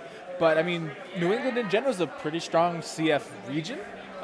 Just overall, obviously we have Toledo, who made it fairly deep at Super TSB last month. I believe they got fifth or third, something like that. Obviously playing Bullet, and then just the rest of the cast here in Boston are incredibly strong. So here it is, Beesu versus Noxx, which means, chat, we're running out of time to hit those Match Arena codes. It's true. We have only a precious few matches left. So if you feel like flexing your generosity or that of venture capitalists, make sure you hit those claim code buttons in the Match Arena. Yeah, claim code, use those sponsor quests, whatever it may be. They're all there. They're all for free money. And if you were willing and able, there is obviously the direct contribution route. 100% of the Match Arena does go towards today's players. So if you want to have them have a nice meal tonight, then definitely be sure to hit the link. And they're just getting set up. Some button checks. Reminder, we are still playing on PC. It's true. Players got to get aware of that fact. Make sure they have all their ducks in a row. See a little bit of some other fighting game action on the screen behind them. We got setups for all sorts of games here today. We got Grand Blue, we got Melted Blood, we got Plus R, Xrd, Strive, BlazBlue. Plus R and Xrd obviously featuring a little bit of a resurgence right now. With their online play being readily accessible, and we just ran a bracket. We ran a bracket for both on Thursday this week. With super solid, like 25, 30 players in each of them. We being Casa, not BostonBlueBeat. Yes, being Casa. I didn't quite want to say it on stream, but yeah. Oh, fair enough. Yeah. But yeah, Casa, we ran one last Thursday. And we'll be running one this Thursday for Plus R. So if you're into Plus R and you want to play online, join us this Thursday. And also, if you want to join in even more Plus R action, then BostonBlueBeat runs offline events monthly. The next one is going to be on April 22nd for Plus R. So make sure you get yourself over there as well. They run Plus R events pretty frequently. They're obviously a part of the general rotation. Right. Running the online one specifically, I know that today we're running Xrd offline here at the monthly. Yep. And it looks like that's slated for the next one as well. But one thing that Boston does very well is they always have side games. Yes. Right? Like, even if it's not on the list, somebody has a laptop or a PlayStation basically with them at all times that they bring to these events. So if it's not on the list, it still might be here. One of the biggest names for that is the Sailor Moon game. It is. That game gets played every single monthly, has at least a few people. And you know who's got a few people behind them too? Jacko with those minions going up against Beesu on the Kai Keys. Already getting a couple of those minions down, asserting that game plan. Ooh, okay, that was actually really nice from Beesu. It's not going to completely work out for them, but the initial trade of the 2D and the hit was really slick. It canceled out all the minions and gave them an opportunity to get out. And now we're seeing them take advantage of the approach, forcing the burst out of Noxx. Stun Dipper. The shield was a great call from Noxx because it does absorb one hit of the Stun Dipper, but obviously it is two hits. Yeah. Okay, that's a big starter to start the round out. Counter hit closes it out in favor of Beesu. Trade again. Noxx getting the better side of that one. Gets to set up a minion. Make that two. Get in the corner. Okay. Beesu having a tough time blocking all of the minions. We're going to get the flag just as he tries to respond. He gets punished. And Noxx drops that conversion intentionally to reset for more pressure from the minions. Counter hit with the soccer kick. That's a really dangerous frame trap. If you don't know exactly how you're supposed to respond, then you can really blow up there. So just DP it, chat. Remember, when in doubt, DP out. Yeah, it's true. The Beesu getting the better of it until right about now when the 2D meets Noxx gets to set up two minions. Oh, we got a sandwich going. Oh, doesn't quite get the ground bounce off the minion, but it doesn't matter. This overdrive hurts. Yeah, it does. I don't think it'll be quite enough. So there's no wall break either, yeah. But it's still so much damage. That's a worthwhile cash out. Noxx has no burst here, though. Beesu does. Beesu getting the carry. Beesu actually had a really optimal punish there as well. Baits the burst. Yeah, Noxx. You can see Noxx kind of nodding his head in the camera there. He knows what he did. Little hype, little relief at the same time. Like, okay, I'm clean. I got these. I got this. So here we go. Another round start where you got to deal with the minions. 2D. 2D is actually really slick from Jacko. It travels deceptively far forward. It's an extremely good button, yeah. That's that shield again with the big blocks. Baits out the burst, sets up the minion sandwich. And here we're seeing one of the fundamental problems Jacko had for a long time was that when most people would get a combo conversion, she has to drop so she can set up minions instead, which means her damage is it's two-step, right? You get a hit, then you set up, and then you get damage. You don't get a hit and then get damage. But we're seeing that Noxx is doing a really good job of making those setups count so that he can contribute to damage, convert it to damage, even off of those one-hit conversions. And one thing that I think Noxx has shown in this set specifically really well is the ability to sacrifice a minion to get the hit. Yes. Like literally that round ended because they sacrificed the minion to land the 2D. And here we go. This is another overdrive. This one will break the wall. And I mean, look at the damage. That was off of what, 1-2 hits, something like that? And get the minion set up off the hard knockdown for a perfect Noxx up 2-0 against Beesu. Noxx is kind of running it. Noxx is getting work done here. 2D going under the stun edge too is kind of crazy. Oh, but the future arc counter hit works out. Definitely forces the burst. There you go, sacrificing a minion. Beesu had to hit the minion on the jump in, which meant Noxx got a free hit on the counter attack. Yeah, because the other option is Beesu doesn't hit the minion, and they either go for a block or an empty jump, and the minion swings at him anyway. Right. So it's like, you're damned if you do, damned if you don't. But now that Beesu's on the offense, stun edge applied, trying to keep it going. But I mean, look at Noxx. They know that they can take their time. They can wait. Yeah, there's nothing Beesu could really do there. There's like Future Arc is reactable, hasn't represented instant overhead BRC, which means Noxx just gets to down back and say, what are you going to do to me? Yeah, and I mean, there's every possibility that Beesu doesn't have the BRC tag. Yeah. 5D is often reactable too. But Beesu does find the neutral interaction when doesn't need the mix, but he can just win in footsies. Yeah. Although it does also kind of show that Beesu might not have the tech that I mentioned earlier. Right. The 5D fuzzy. Yeah, 5D updrift. But here we go. The run under actually works out here for Noxx. Gets the hit, gets the sandwich. And that was so confident too. Noxx says, I know what to do here, but Beesu says, okay, now me too. My turn. Going for the 5K. Just keeping pressure applied. Gets the knockdown. Shock state applied. Yeah, that was Noxx getting a little too overconfident there. Just going for the empty minion throw with no defensive options. Oh. Ball break comes through. Noxx not quite there yet, but very close. Beesu has a full grip of meter, forces his way with Scum Dipper. Yeah, had to RC it though because there's no shock state, which means it is super negative. Gets the shield block. Burst deletes all the minions. Future Arc. JD, you're reaching. That hurts. Well, that's okay. That's okay. You had a game to lose. Beesu's on the board, but Noxx gets a second. Clear head. Go again. It's fine. There wasn't really. There were a couple things there that were a little suspect. Like the run under coming through again was really good. Not be able to set the minion up, a little unfortunate. Yeah, the close slash also went the wrong way for some reason. Oh yeah. So just one of those weird quirks that Guilty Gear sometimes has. Ooh, jump cancel baits the burst, gets a conversion with the overdrive. Break that wall. That damage. That's so gross. It's so disgusting. Doesn't set up a minion yet. Beesu mashes out as Noxx is trying to set the minion up. Yeah, Noxx is really trying to be like, no, respect me. And Beesu said, why? Yeah, Noxx is trying to get away with some less than real things, it looks like. But it's, again, another scenario. It's like you kind of have to do the unreal things. Yeah. If they don't respect it, then you win. And if they do, then, I mean, that punish kind of was really unfortunate.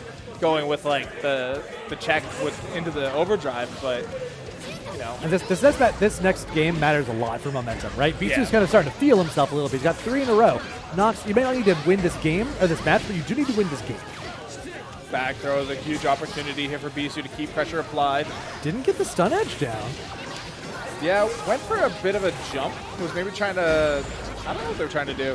But either way, they're on the offense again as the back throw connects. Oh, the invincible. He hasn't used it on Wake Up yet, but Beesu is able to jump out of it. Noxx has to spend the burst. Again, 2 hits, gets through the minion shield without any issue. That's enough damage. We're tied up at 2 apiece. Yeah, Beesu's feeling it. I mean, the original interrupt on the shield was really slick, but the dodging of the overdrive was nice too, because it was one of those scenarios where Beesu, you know, like, he obviously knows it's a command grab. Right. But sometimes when you're waiting on, you know, the meaty, because you're doing the meaty 5K, you know, up back is not always your immediate answer. Right. Beesu finds the JH jump in. Doesn't quite get the full conversion. Couldn't get there with the Fuji arc. Spacing was not his friend. That's okay. Still has the corner pressure. Doesn't even spend the meter. Noxx is expecting the RC after the stun dipper, which means he doesn't have to spend it. Noxx challenges effectively, though. Really good offensive pressure being applied. Minion sandwich is there. Gets the forward throw. Sets it up again. But the 2P Abore. Yep, Noxx was running up for a throw. Beesu is a little more proactive. 6P. Minion coming from behind. It's basically a cross-up. OTG, he's got those. Noxx one away. Noxx on set points. Beesu still in it, though. Could get another round for themselves, but how are they going to deal with the minions? The JD gets over it. It turns out just jumping That over was them was a crazy. good call. Noxx has to burst. Yeah, the delay on the normal there was super clutch, but I'm surprised. That minion lasted forever. Gets in, though. 2D's a delay. counter hit. That's a little worrisome. Beesu's trudging to the corner. Look at the 2P mash again. He's been representing it a lot. 6P is good, too. Not good enough, but the DP gets things done. There's no burst.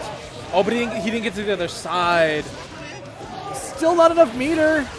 Noxx has that meter, just needs to get in. Beesu can play the zoning game, but so can Noxx. They both have the tools for it. Beesu does have a burst available as well, so if there's any meaningful damage coming from Noxx, it can get bursted out. 6P's the minion, but you're still getting clutched up on. And Burst there it is baited. He's going into round 3 with... Oh. Oh, that was it. Oh, I That's missed it. it. That's it. The burst bait carries Noxx into the next round of losers. And that same burst bait we saw a couple times, actually. Yeah. Setting up the minion in the corner, jumping to the air, and it's just so perfectly timed. It's, again, a minion character kind of specialty there. But I think it's also kind of Jacko specific, right? Because if you think about, like, Eddie, he's so much more active, and he, you know, if you see Eddie, he's doing something. Yeah. The minions could just be chilling. You can just sit there and hide the Jacko motions. Yeah, exactly. Which is a really frightening concept sometimes. Yeah, so that's going to be Noxx staying alive in today's tournament, where it just ends Beesu's run, which, you know, just gives him more time for Central Fiction. That's So, true. You know, sometimes So- we take those.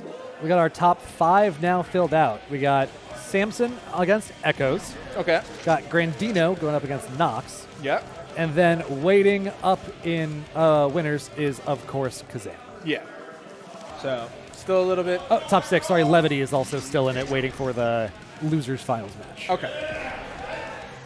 So, hearing some voices from the crowd, getting them excited and ready to go. Someone gassing them up. So, here we go. Like you said, Echoes versus Samson. Happy Chaos versus Milia. I feel like we've seen this today. Oh, because it was Kazam. It was Kazam, Yep. Samson. That's what it was. Yep.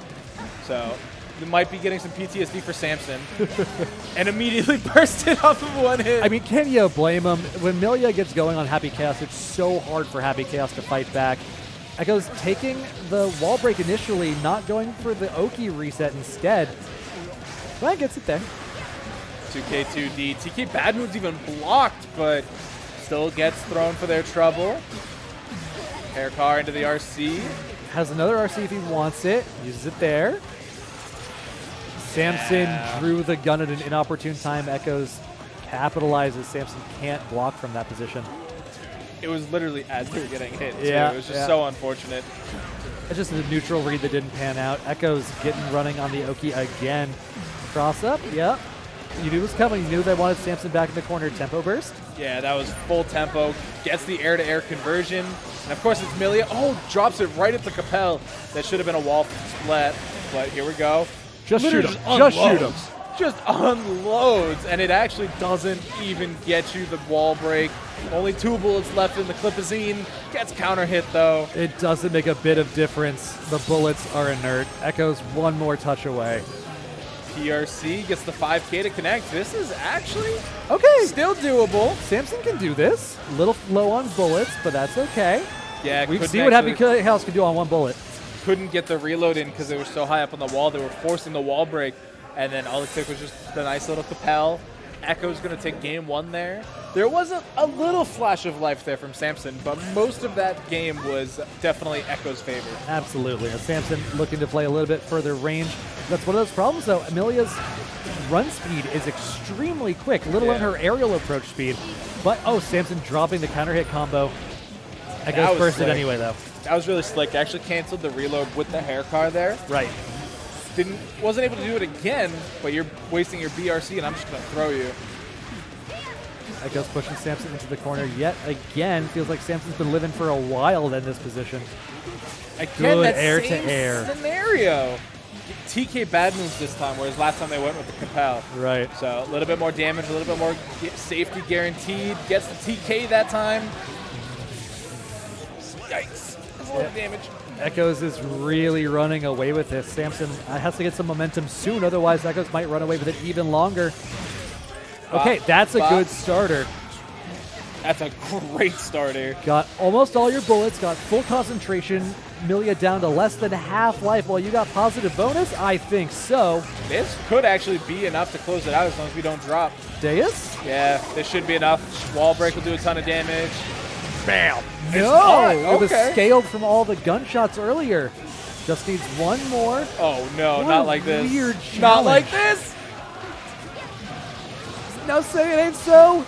Echo's not able to get the disc there, so, well, not quite soon enough so the Oki couldn't land, but Samson finds it with the back throw. Happy Chaos players, another big believer in the back throw economy. Just gets clipped by the gun draw, though. And how does that do so much damage? You got clipped by the gun being pulled out, and you're at 50%. I know it's Milia. It was also one of Happy Chaos' strongest starters. It has the least scaling out of most of his moves. That's wild to me. And Happy Chaos is wild to me. Echo's finding the hair car to land. Sends them through the wall for their own troubles, but we're seeing Samson at 100 tension with the full screen to work with. There it is. Install super means Samson's going to have very unlimited access to concentration. BRC overhead with the gun. Punch him through a wall. Samson one apiece. Such an important game. Yeah. Echoes' momentum was building more and more. Samson interrupting it there is pivotal to the way the set is shaped. Yeah, Echoes had a lot of momentum. Now Samson gets a turn at the momentum car. Gold burst? Okay. I respect it. Hair car? Yeah, that is not the option against Clone. That's the same thing we were talking about with Stun Dipper and the minion shield. The Clone absorbs one attack, but Echoes this time only has one hit to attack with. That's a wall slump. Yeah. Oh, it's so disgusting. Yeah. Not much you can do in that situation. But the Clone, I think, is actually a fairly good option against Milia. Even with the nerf to it. Her buttons are fast, but, like, not everything gives you an opportunity to also hit after the Clone. And you might not even have the spacing, right? If he decides to stay a little further behind the Clone, you might not have a Gatling option that gets you in range to hit Happy Chaos after hitting the Clone. But Echo's making it work this round, I say, as he gets shot. Yeah, shot out of midair. Didn't do a lot of damage, but the tap dust certainly will. That was a slump scenario, but we're going to get the... You're going for the Deus in order to refill the bullets. Yeah. Samson was very low on bullets. Hard knockdown means you get to run the mix. BRC, throw, whiff? Oh, what are you doing? That must have been buffered early. Yeah, the BRC would have slowed everything down. Well, that's why it whiffed, because the BRC doubled all of its frames, so it's a very long animation at that point. Which is actually crazy if you think about it, because throw is only 2 frames anyway. I know, so right? So it doubled it, it's 4 frames, and it led to you losing the round. Hate to see it. Sets up the mix, stays in front this time, sets up the mix again.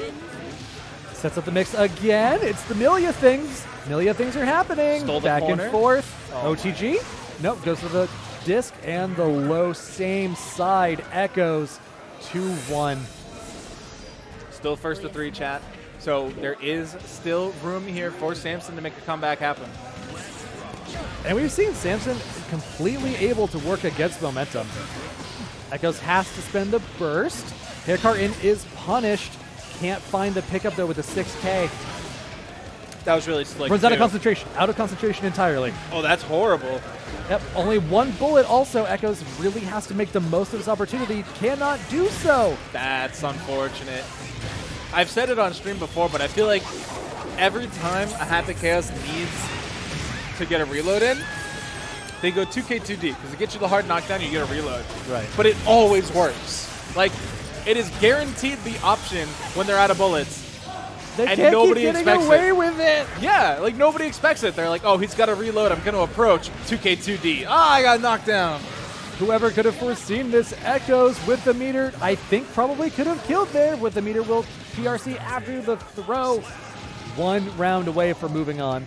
Samson's got to fight back here. Does need a little bit of damage. Gets it with the wall push. Doesn't quite connect with the 6S, but gunshot covers all. Forces the burst here out of Echoes, who is just schmixing him. Same side high. Wall break is coming through. About even on life. Samson's got the burst. Echo's got the positive bonus. Which bar is more important? BRC just to adjust the positioning. The slowdown also coming in clutch there for Samson. Life bar looking destitute here for Echoes.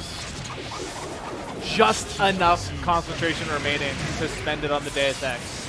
Yeah, that conversion was a little shaky. Did have to drop it in order to go for a second hit. Samson making it happen anyway. Both players will have burst this game. Never mind, Samson willing to use it to put Echoes into the corner immediately. Yeah, I mean, they did have it. They just decided to spend it. Yeah. Concentration is extremely low. My. Lots of good damage here. Counter hit comes out, forces the burst out of Echoes. Trying to check with 2K. Echoes couldn't make it to their side, so Samson knew it was going to be either high-low on one side. High-low. Stays in front again. That could be enough. Confirm the Deus? Oh, yeah. Nope, go all the way to the wall. There it is. Samson's bringing it back. We're going to a final game between these two apiece. Yeah, I mean, even though we saw Samson play up against Kazam's Milia, right, that on knockdown was so much more active than what Echoes is doing. I think Echoes has stayed in front like 90% of the time. So if you're aware of that, you just kind of have to hold back. Second time this set, Samson's gone for a gold burst early on in the first round start. I love the option, but there isn't a ton to do with it yet. Yellow RC does make a lot of sense. It means you get to run your offense, get out of yours defense for free. The clone doesn't work out that time, funny enough. The cross-up gets behind the clone. Force the YRC, the projectile still catches Echoes, who gets down to low enough, gets the overhead, and that should do it. Another set point here for Echoes. Yeah, just needs to close it out this time. Been in this position a few times already. And Samson already proven to be pretty comfortable in this position, able to fight back, so to see if Echoes can make the adjustments, but no, Samson already up to an early lead in this round. Wall slump. Reload the bullets, reload the concentration. Can't find the wall slump this time. 5D is going to be another slump. Yeah, 5D, definitely the curse of chaos. Now the curse of chaos is the curse. Gets him with the draw. Final round, double Luigi. This would be a huge loss for Echoes, who had so much momentum in the beginning and now finds himself basically one health bar away from losing. That Capel was slick. Samson gave up a lot of space there, basically The put himself in back the corner, but the back throw was huge. Gets the wall slump set up off of this, I think. Nope, can't convert all the way. Oh, that's unfortunate for them. They tried to do fancy stuff with the clone, but still got caught by the PRC. Goes overhead, swap sides again, no confirm. Echoes didn't believe. And the 6P. Forced the tempo burst. Force the tempo YRC. Samson's got the tempo all in their favor now, has enough resources for whatever they want, but Echoes finds the fuzzy timing on the jump. Still has to get through it though, gets the throw, sets up the disc, and this is for the game. The close slash connects, and Echoes can confirm it out. Just barely winning in the end. What a hard-fought set. Echoes barely managing to squeak it out. Woo. Yeah, that was really tight there. I mean, it looked like Echoes was going to have a pretty solid advance through those first couple games. Yeah. And then Samson, was able to claw it back, take us to the final game, final round. Samson had a lot more composure and a lot more clutch. Yeah. It was really just Echoes needed just one round to close out and finally found it, but they were in that position more times than they needed. Yeah. I mean, they definitely struggled defensively when it came Absolutely. to burst timings and just general, roaming cancels, which definitely gives Samson a lot more leeway. Maneuverability. Yeah, they were able to do and get away with a lot more. So either way, though, that is going to be Echoes moving on. And I believe they're going to be going up against not Levity. Who's before Levity? Let's find out. I think there should be one other match first. Yeah, we got Grandino versus Noxx to find out who goes up against them. Ooh, that should be slick, actually. It's going to be Jacko versus Kai. Yep. And Noxx has looked really strong on Jacko. And we've seen kind of two sides of Grandino, where game 1 they looked insane. Game 2, they kind of got bullied a little bit by Kazam. But It's Kazam. Look, what do you want? yeah, but this is going to be another very interesting matchup because Jacko can do a lot of stuff, and it's going to be up to the defensive timings here of the Kai to decide when they want to bust out, decide when they want to swing, when they burst, and things like that. And we already saw them go up against a Kai, right? Noxx just beat a Kai, and they did great things against the typical Kai approaches, like the stun dipper. Also noteworthy, Noxx just came off of fighting another Kai in Beesu. Yeah. So already warm for that matchup right now. Grandino going to have maybe a little bit of time adjusting to the Jacko game plan because it really requires a lot of specific and different game plan. Yeah. One thing I will know is Grandino is a lot more aggressive, I feel, than Beesu Absolutely. Beesu is very neutral focused, very like Kizzy K style, whereas Grandino kind of just wants you to die. Grandino reacting to the burst that time with the PRC. Big punish, already cursing Noxx all of their resources.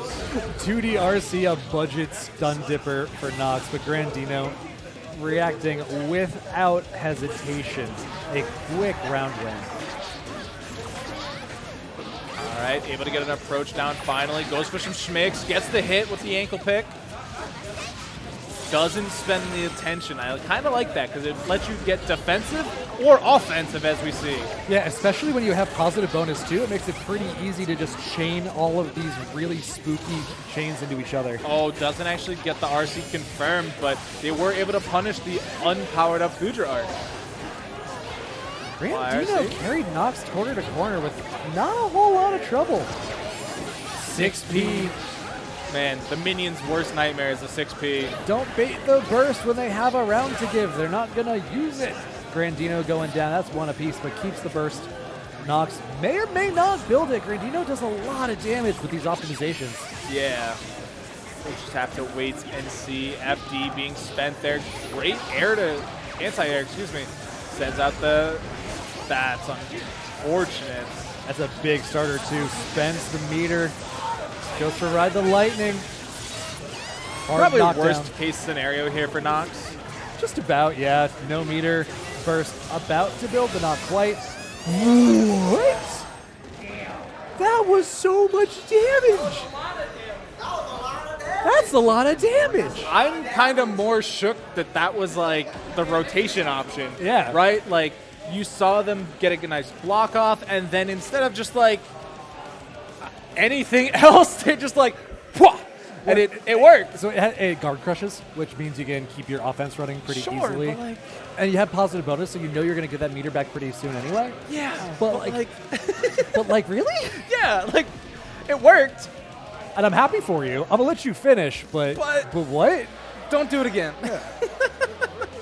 Unless that was like some god tier soul read or something. I doubt it. Maybe, but so we're actually was there a hit confirm we missed? No, he just did it raw. All right. And so because of that, we're going to get a character swap here. We're seeing Noxx swap over to the player one side and now walking in the Bridget.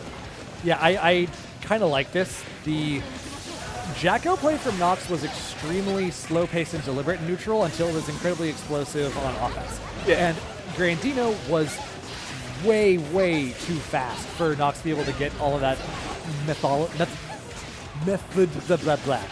intentional setup done.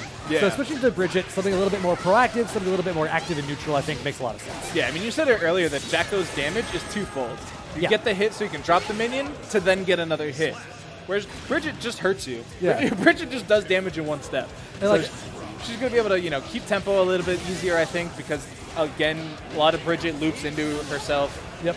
And like we were saying during the exhibitions, a 50-50 is a 50-50 no matter how good you are.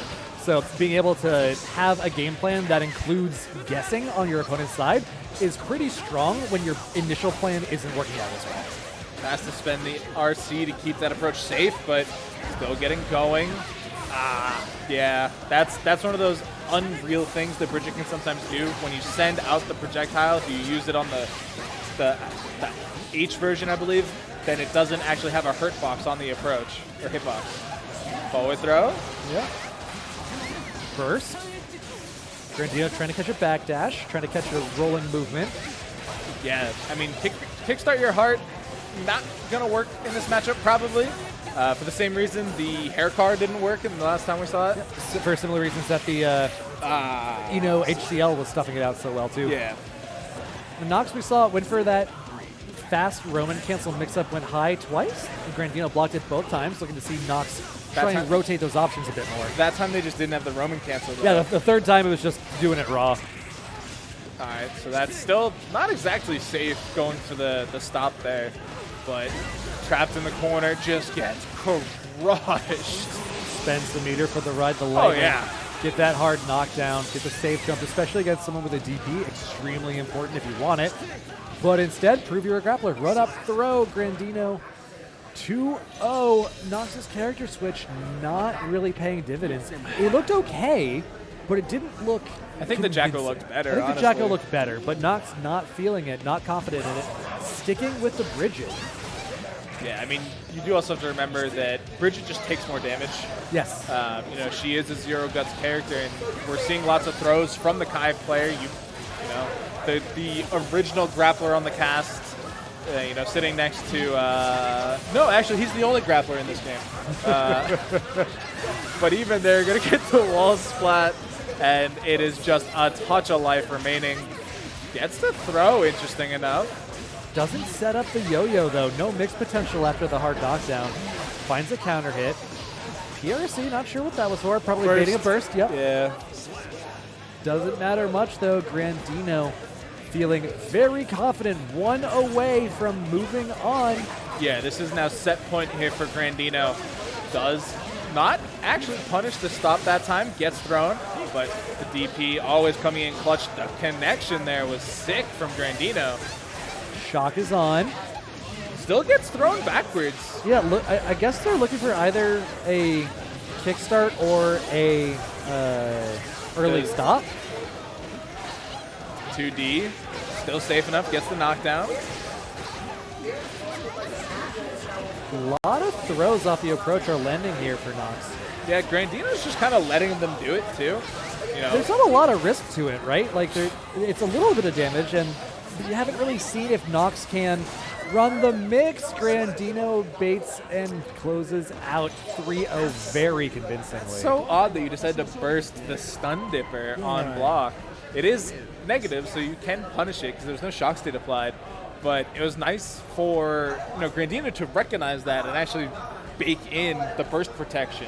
Yeah, because you could just go for the usual RC forward and run your usual Kai game plan of I'm in, it's my turn. Yeah. Going for the jerk backwards instead was, I like that idea to go ahead and just bake it into the structure of your combo. It's also not a terrible idea because Kai's sword does hit pretty far away. It does, yeah. Not as long as Yo-Yo's, obviously, but it's got some range.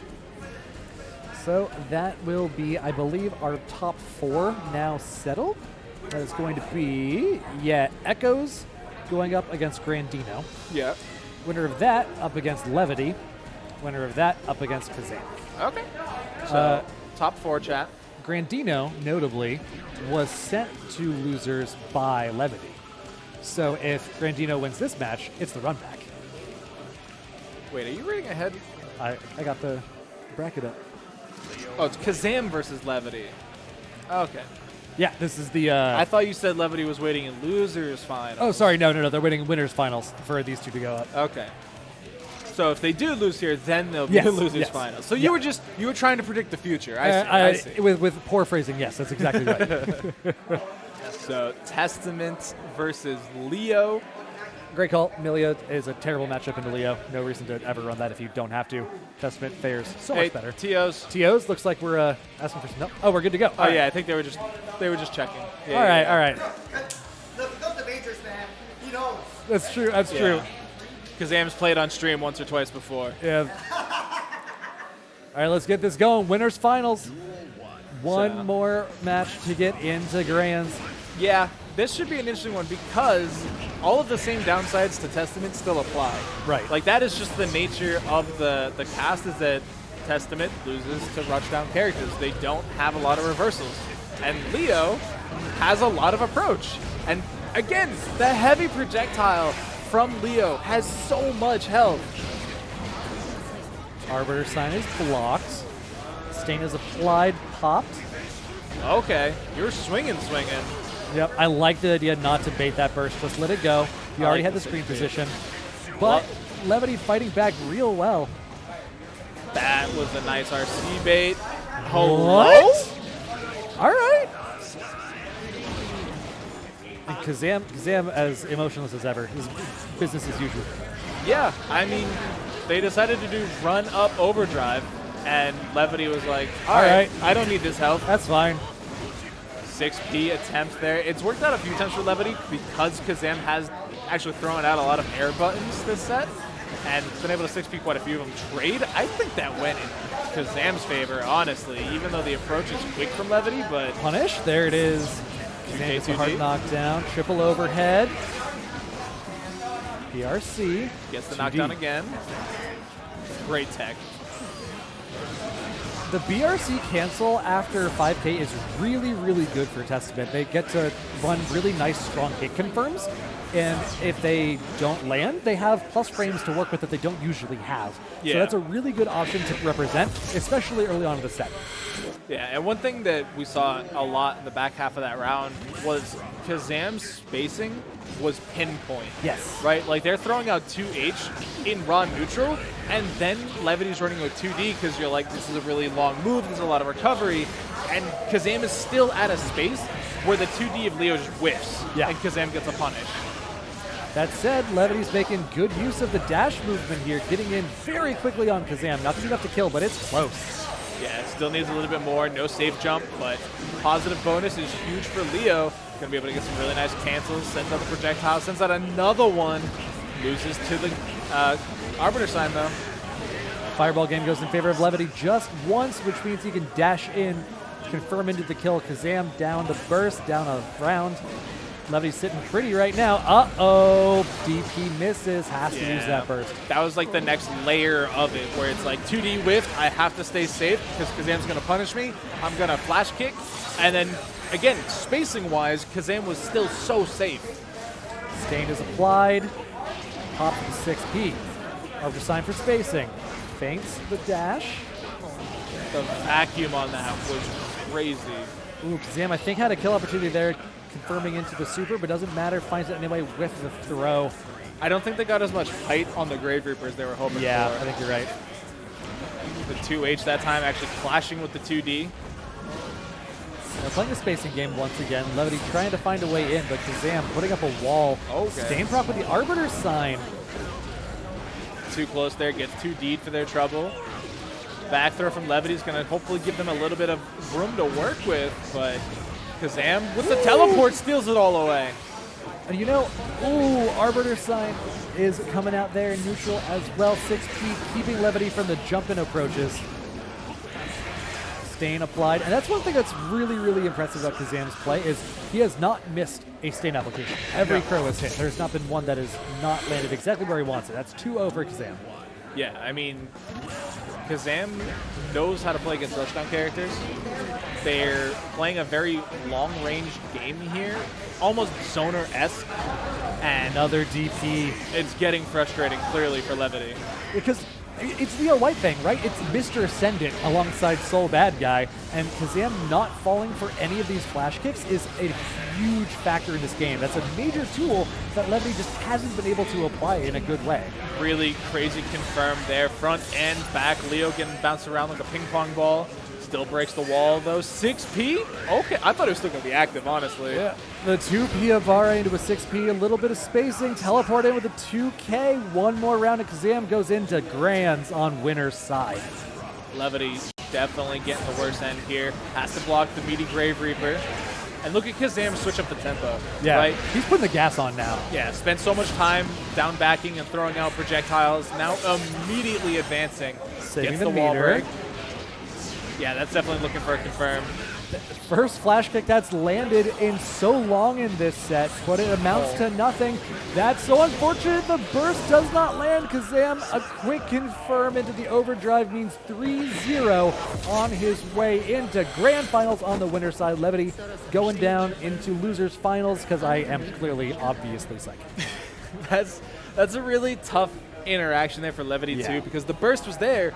The burst was the right call, but the Grave Reaper still clipped you in the top end. And because burst leaves you so high in the sky, Grave Reaper keeps you even higher. Easy to confirm there for Kazam. And yeah, grand finals. As is tradition for Kazam. Next up, Echoes and Grandino going in for losers semifinals. Means winner of this goes up against Levity, and this is where I was saying if Grandino wins this set, he gets the run back with the person who sent him led the losers. And then Kazam going up in finals against the winner of them and Levity. Against the end of the gauntlet, yeah. Yeah. So Milia going up against Kai Kisuke. This is, I think, incredibly tough for Milia. Kai has some really solid air options and some anti-airs. And one of the things that has kind of changed, a lot of Kais now use the JD, Yes. which they didn't before. And so it, again, just adds another layer of control to the air game, and it can really kind of frustrate Milia's approach. Right, especially because the closest thing you have like to a neutral skip in the grounded approach is the hair car, which we've seen earlier in the bracket can be, to certain degrees, counteracted with stun edge. Yeah. And the air approach, he has DPs, he has 6P, he has ways to move JP. under your... Yeah, he can go to airs, he can move under it with Stun Dipper to just avoid you entirely. That said, it's still really hard to swat the fly when it's buzzing around, so you Yeah. still have to play well. Echoes still could get advantage and just keep pushing forward. And right there, already forcing a burst out. That's exactly what you want to see as the mixed character. Gets the knockdown, goes for it. Yeah, it's going to be a lot on Echoes to find ways around Grandino's defense. The onus in this matchup is really on Echoes. Yeah. One thing to note is how horizontal Kai's DP is. Yes, that's true. It travels very far. So, I mean, he was basically safe even though it whiffed. Counter hit, though, is massive. Plenty of damage there to close out the round. Yeah, there we saw Echoes is going to be the one who has to be in the driver's seat, has to be proactive with movement and approaches. Worked out very, very well that entire time. Grandino, round start win this time means he gets to put Echoes on the back foot, which is not where I want to be, and the dash in 2K2D reverses that immediately. What a weird series of events, right? Oh, the burst was protected against with the disc. What an odd interaction. Echoes the benefactor of that one for sure. Oh, definitely. And you even saw the FD bubble come out, which means that Grandino probably has the macro going, which you should, in all honesty. But it doesn't help. If you're landing in a projectile that's active, it's not going to save you. Yeah. Echoes going out real strong here in game one. Already kind of winning in interactions again. Oh, that's going to change that. Yeah, immediate burst. Yeah, have to do it. The disc out is meaty enough to cause Grandino to get caught, which is a saving grace for Echoes. That would have been a troublesome neutral. Yeah, it was a little wonky there. That was awkward. Still works out hugely for Grandino, though. And this combo, does this kill? I don't think so. It's scaled pretty heavily from the DP. Okay, yeah. However, getting the positive bonus is such a huge deal when you want to keep your pressure on someone who has such good movement, and for confirms just like that. Grandino coming out swinging the response. Yeah, Milia doesn't have a whole lot to do round start after dealing with a hard knockdown. So it makes sense there. Gets a big counter hit. Burst is soon, but Echoes is thinking it's not soon enough. 2K2D. Finally able to get to play the game again for a second. Hair car, but no RC to make it plus. Grandino pushing the advantage now. Tried to bait a burst, didn't really need to, didn't find it. YRC still keeping the burst in the back pocket for emergencies. Hair cars forward into the projectile. That's tough. That's tough. That could be enough. Yep, jump canceling off of the normal means Grandino gets to bait that burst, go to 1 apiece. And just as easily as Echoes won game 1, Grandino fought back real strong and dominating here. Yeah, I mean, Echoes really didn't respect the DP option there. Right. So they got the knockdown, and then they're just kind of running at him. And Grandino, they're going to DP. They're a Shoto. They do it for a reason. Back to neutral here. Echoes getting a little bit of the better of it until now. Grandino finding the counter hit. There we go. Stun Edge really good at fighting the approach. Get back in that corner. I did not say we're done here. BRC overhead. Doesn't have enough for the overdrive, but just a sliver of health left on Echoes. Really active 2K means you can't BRC forward that easily. Yeah, it's one of the benefits of Kai at these round starts. You can either see the 5K or like the 6K. Yep. The 6K is the one that's really deceptive for, it's very slow startup, but once it connects, you're basically safe, if not even like advantage. But oh my God, this is looking like early Grandino, like the first match we saw them in today. Start calling him the Great Grandino. Little bit of health left on Echoes. Has the pressure running, but Grandino's got that neutral control that we've seen throughout the set on lock. It was a really slick backdash there from Grandino to get the whiff punish. Yep. So here they are heading into game 4 with the advantage in the lead. Nice block on the Capel, but already being forced to burst, not even 5 seconds into the round, is a huge L here for Echoes. Yeah, Echoes did find the whiff punish on the whiff throw with the 2K2D, and Grandino did have to burst, which is absolutely the right choice. If Echoes gets to start running Oki from there, it's a problem, but finding the whiff in response, Echoes already down to maybe 10%, already down to no percent. Grandino one more to cinch up this set. That was all off of a 6K. It was all off of a 6K. A blocked 6K, mind you. Those frames are kind of strong. Yeah, the punish potential from Kai is really insane. Gets the knockdown. Well done. Steals the corner. Not sure if that was the right call. Not terrible, though. Has meter to expend to confirm. There it is. Yeah, definitely the right call there. Gets the wall break, gets the knockdown. The hard call out. Oh, no. Oh, it feels so bad. Echoes will have burst in a second. Never mind. He thought it was his turn. He thought the BRC made him safe, but no, there was no scaling on it. It means Grandino's overdrive to punish takes the set 3-1. That's tragic. It's unfortunate because it wasn't even really like the wrong decision, because it was off of Grandino delaying a normal. Because if it had been on block, that would have been a YRC. Yeah. But you delay the normal, BRC comes out, which on connection typically slows you down for half, double the frames. But the normal was already active, like it was already on its way. So it does connect, it gets the counter hit, had enough tension to confirm there, and just takes the game, takes the round, takes the set. That means they're in for losers finals against Levity. See Levity with their extremely recognizable orange hat wandering on the floor. Going bright orange hat with a yellow shirt. Walking directly away from the stream setup. Yeah. Realizing they have to play against a Kaikisuke, they're like, nope, GG's. I have somewhere else to be. You play Leo. What are you talking about? You got this? Like you haven't heard a Leo player say something similar about almost any other character in the game. Look, man, every character is garbage who is just like cheap things nonstop, except whoever I play. Exactly. That's how that works. Yeah. And I play Anji, so I can mean it. No, Anji's good this season. Anji's good right now. It's fine. I want to say, there's that character that we keep forgetting about. Smell Temkin? No, that's not right. Sin's way worse than Potemkin. I don't know. Sin's bad, but yes. people actually play Sin. Yeah, but Sin can't just like randomly rob you the way Potemkin can. That would involve playing Potemkin, though. Yeah. Do you know anybody that still plays Potemkin? Yeah, Docbach. Are they here today? They were. Oh, okay, I didn't know.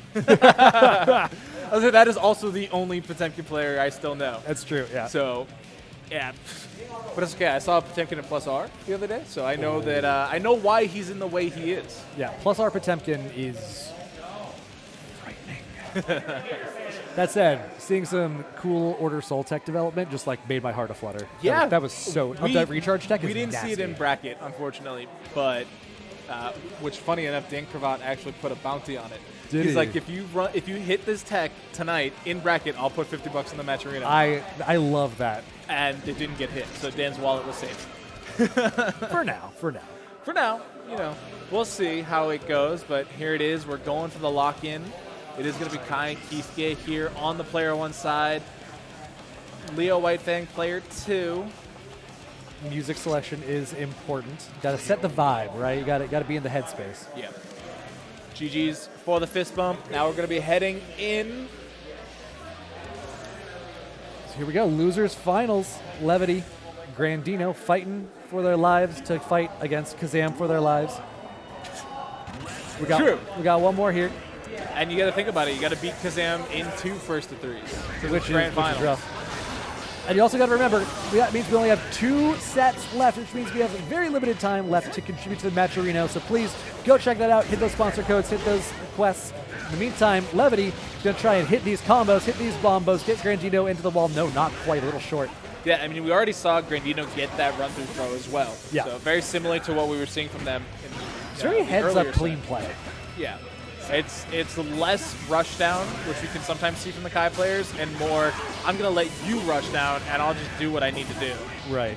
Nice 5P there from Levity. It is so strong that Leo can throw out a fireball right next to him and eat a fireball that Grandino has been approaching with for like many, many frames and be totally safe. Yeah, it's Strong neat. tool. Yeah. It's neat. It's decent.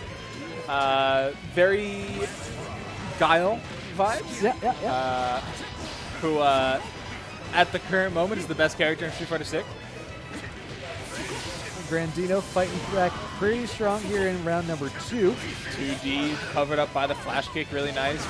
Levity continuing to try and take that pressure, but 6K. Super active.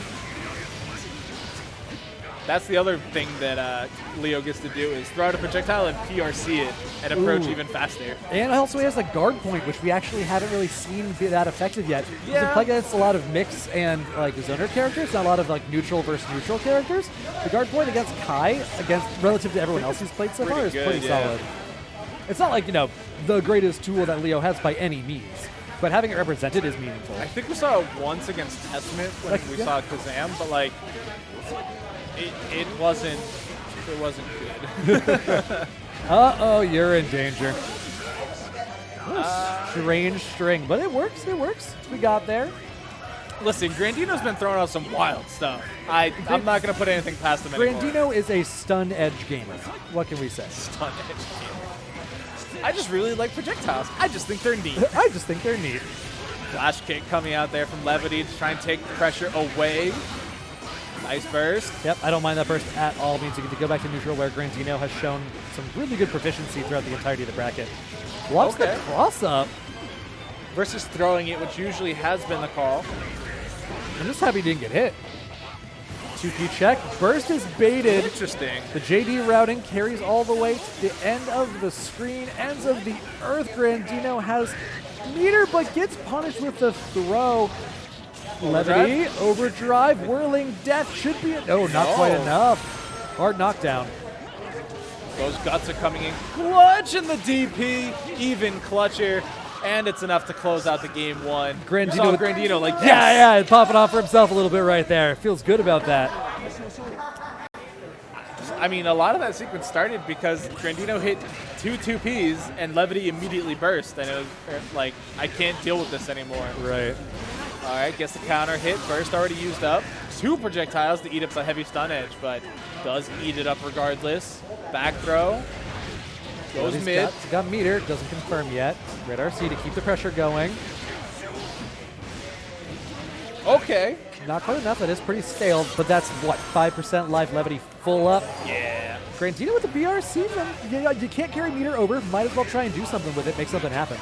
Tries to get over the projectile with a jump in, but the PRC 6P, plenty of life to deal. And Leo 6P, I think it's overshadowed now, but I remember in like Beta 2 and early on in the game, people were like, this is a really good, if not the best 6P, because it's just so fat. Right. It's chunky. It's more than serviceable. Steals the corner, steals the mid-screen. Levity doing some really nice work here with the run-through. Grandino, good check on the spacing there. Levity needed to dash up to continue his pressure. Grandino just throwing out a 5S. Yeah, that was pretty much the best chance to burst we're going to see for a minute. That said, this is going to hurt. Ride the lightning coming in. And Grandino just does not drop combos. No. Every conversion he's had has either been an intentional reset or carried as far as it possibly could. Grandino's play has just been super clean the entire bracket. I'm really impressed with it. That PRC was so fast, I think he thought he got blocked. Yeah. But it immediately canceled into the finishing combo, and it's, again, just another really solid round victory for Grandino, who, like you said, once they get that hit, that's all they really need. Levity, though, making sure to come back, gets to the overhead, goes low that time. Yeah, speaking of just one hit's all you need, Levity gets to run the back turn mix. Grandino needs to find a way out. No. Oh, the spacing, but it didn't matter. Grandino couldn't check in time. Not dead, though. Not dead, though. That's all that matters. Very similar situation to what we've seen a couple times now, but able to get the run through. The block stun ended just early enough off of that projectile. Yeah, using the projectile hides whether or not Leo's crossing up or not, so it makes it more ambiguous whether or not you need to block left or right. Does get the round start counter hit, which is good stuff. Again, the 2P mash working out for Grandino. Tempo burst, and Gotta burst in response, otherwise you're in so much danger. The just block on the 2D was perfect. Tried to get Schmixy with it, but the flash kick works out. Yeah, I'm surprised he tried to get Schmixy with it when he just could have done a usual meaty. He ended up spending meter, which would have gotten beaten by a flash kick even without spending the meter, so. Catches a backdash. Levity also has another bar, but doesn't even need it. Finds the wall. Levity actually has some really good wall spacing knowledge. Yeah, it's really hard to stay aware of that. Yeah, that overdrive, you see it canceled like 8 out of 10 times because it's really not that damaging in the first place. But if it doesn't break the wall, it's basically meaningless because you don't get any Oki after it. So these two are back throw. Tossing each other around. Oh yeah, I'm still waiting for the command grab out of Levity. We saw it attempted earlier and it got beat out. Yeah. All right. RC on the flash kick, keep the pressure going. Stays in front. The 2D of champions doesn't get the best confirm afterwards though, and now this is probably Grandino's round. Oh no! The Future Arc. The one time he drops the combo right after I praise him for never doing it. Levity jump cancel to bait the burst, but drops the combo instead. What is happening? Hero burst. Grandino has an opportunity, has the meter.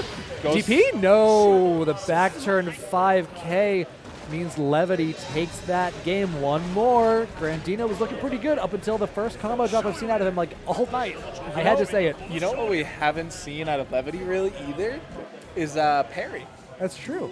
We saw one technically earlier on a wall splat. That was a frame intentional, kill. yeah. But yeah, outside of that, we really haven't seen it. And like you said, you were expecting a DP there. That would have been almost a perfect place for the parry to come out. Right. But the 5K worked instead. All right, keeping pressure up. First, no longer available here for Levity. And good shimmy. It's going to stay that way. Oh, right. I forgot that this is a route. This is actually the intentional combo in the corner we saw before. There is a route where you can dash behind after your stun edge from a counter hit combo that gets a lot of corner carry because you have your dash momentum to carry with. And obviously, the ride the lightning, more than enough damage to take the round. And so this is actually a great position for Grandino to try and recover from. And as I say that, life bar gets annihilated. Overdrive comes They still have out. burst? Yeah, the burst is good. Do you spend it at this point, though? Are you expecting a round 3? Trying to bait out a flash kick there. I think you're expecting a round 3 now, in which case you don't spend it. You save it now. OTG? Oh, especially, yeah, with the OTG. So very even right now. One apiece, have burst. Difference being Levity just needs this is match point to get into grand finals. throws him towards the mid-screen. I feel like they were waiting for something, but because they were in back turn, they couldn't block. Right. Gold Gold burst. Meter Red is so dangerous here. Grandino has burst to expend as well. Ah, see, that's tough because they did that route to bait the burst, which meant that they were too high to do the normal route. Right. Checking with 2P. Grandino's playing neutral. A little bit of a debate there, whiffing the special, but Levity gets the hit. This is really dangerous. Back turn is where he's most powerful. He spends the overdrive. I don't think it's Sliver. one kill. Yeah. Grandino has one shot left, but Levity has the positive bonus, has the knockdown. The jump That's dust on wild. what was that? Grandino gets the full carry. Doesn't have meter though. Sets up with the heavy projectile. Baited the YRC, but it didn't really matter. Gets the knockdown, sets up again with the heavy projectile. Meter! Enough. Meter! We're going to a game 5. Grandino brings it back. He's got that clutch factor. We've actually kind of seen that a couple times now in this set where, you know, Levity uses the overdrive, takes us through the wall, and there's like 5% life left, and Grandino still wins the round. Yeah. And it's got to be so frustrating for the Leo player. Grandino's composure, we've seen several times throughout this tournament, has just been so rock solid. 2P check. Apply the shock. Does get forced to burst as they trade heavy projectiles, but Leo says mine's got more. Last second, going for the dash through. Yeah, he's got that mix. He's got that overdrive. Doesn't have that round, though. Now he does on the cross-up. One more. I feel like I just said this, but he's looking at a match point. Yeah, and that was a very dominant round, really It from was. start to finish. And with Grandino not having burst here, it's actually a really near impossible scenario because they're going to get it back at the end. Like, that was such a big read. That was such a good read that didn't work out. You could go up, you could go down, you could just stay against the wall. Levity said, I have the call out. Now he has meter. Grandino spending meter too. Levity spending burst. Levity had the burst to spend, though. There it There's is. another round. It's okay. The PRC 6P again working out for Levity. Nothing to cover the 2D, though. Lots of 5K coming out from Grandino. Gets the knockdown. And here we go. This is Grandino clutch time once again. He's got meter. Levity didn't go for the cross-up. When's the burst? When is the burst going to come out for Grandino? Fuja arc, back in the corner, text the throw. Levity has the PRC to confirm, doesn't find it though. Grandino has to burst. That's a win for Levity. Sends out the heavy projectile, went for the air throw, doesn't quite get it, but the backdash from Levity to close it out. They're finding their way to grand finals. Gets the run back against Grandino to earn the run back against Kazam. We can hear it. We can hear everyone shouting, no 3-0s tonight. We want more guilty gear. Talk to him, folks. You know what? I got one thing I want to talk about one more time. It's that Matcherino. Get in there, donate, claim those codes, claim those sponsor quests. You know the drill. Yeah, exclamation point Matcherino in the Twitch chat. We'll pull up all the links required. And all you got to do, click the link, sign in with a social media account of pretty much any kind, and then click claim code. And that will support today's players here who have been putting in a show for many, many hours. We have been live since 4 o'clock. Have we been going for like 5 hours? Yeah, we have been on stream for, 5 hours now. So There's a clock on the screen. We really- are that's really running. far away. That's We're really- running Windows. that's really far away. You know, you got a point there. I wear glasses. My vision is clearly not that great. So we got Kazam running the Testament, going up against Levity on the loser side. Are they rocking still the rocking Leo. Testament? I would Yeah, believe they did. so, Yeah. I looked over at the last second. I would be but- shocked if they were running Milia into Leo. Yeah, I mean, Well, also, they ran Testament into Levity on winner side. yeah, okay. I mean, I was gonna say they ran it earlier, technically. Granted, not in this matchup. Yeah, but they ran it into listen, Happy when, Chaos against when Samson. players have multiple characters, it's always a 50-50 mix. So here we go. The meta Round mix. start. We got projectiles trading.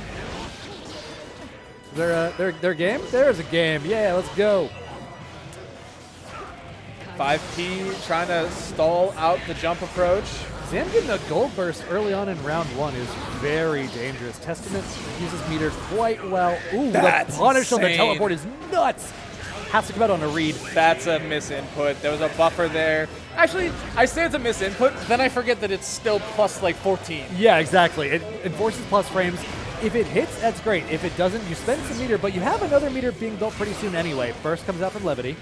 Yeah, that was off of the teleport from Kazam. The Grave Reaper gets exploded by the projectile of Levity, but they can't quite keep the tempo on their side. 6P's blocked, but the Stain State is too strong. Levity looking for an opening on the jump in. Can't find it. Kazam has a full bar of meter to convert this with. That should be the game. Converting with the super. Easy peasy. Yeah, and even if the super itself, which doesn't do a whole lot of damage, it allows you to get that next hit in, whether it's an Arbiter Sign or a 6H or whatever it may be.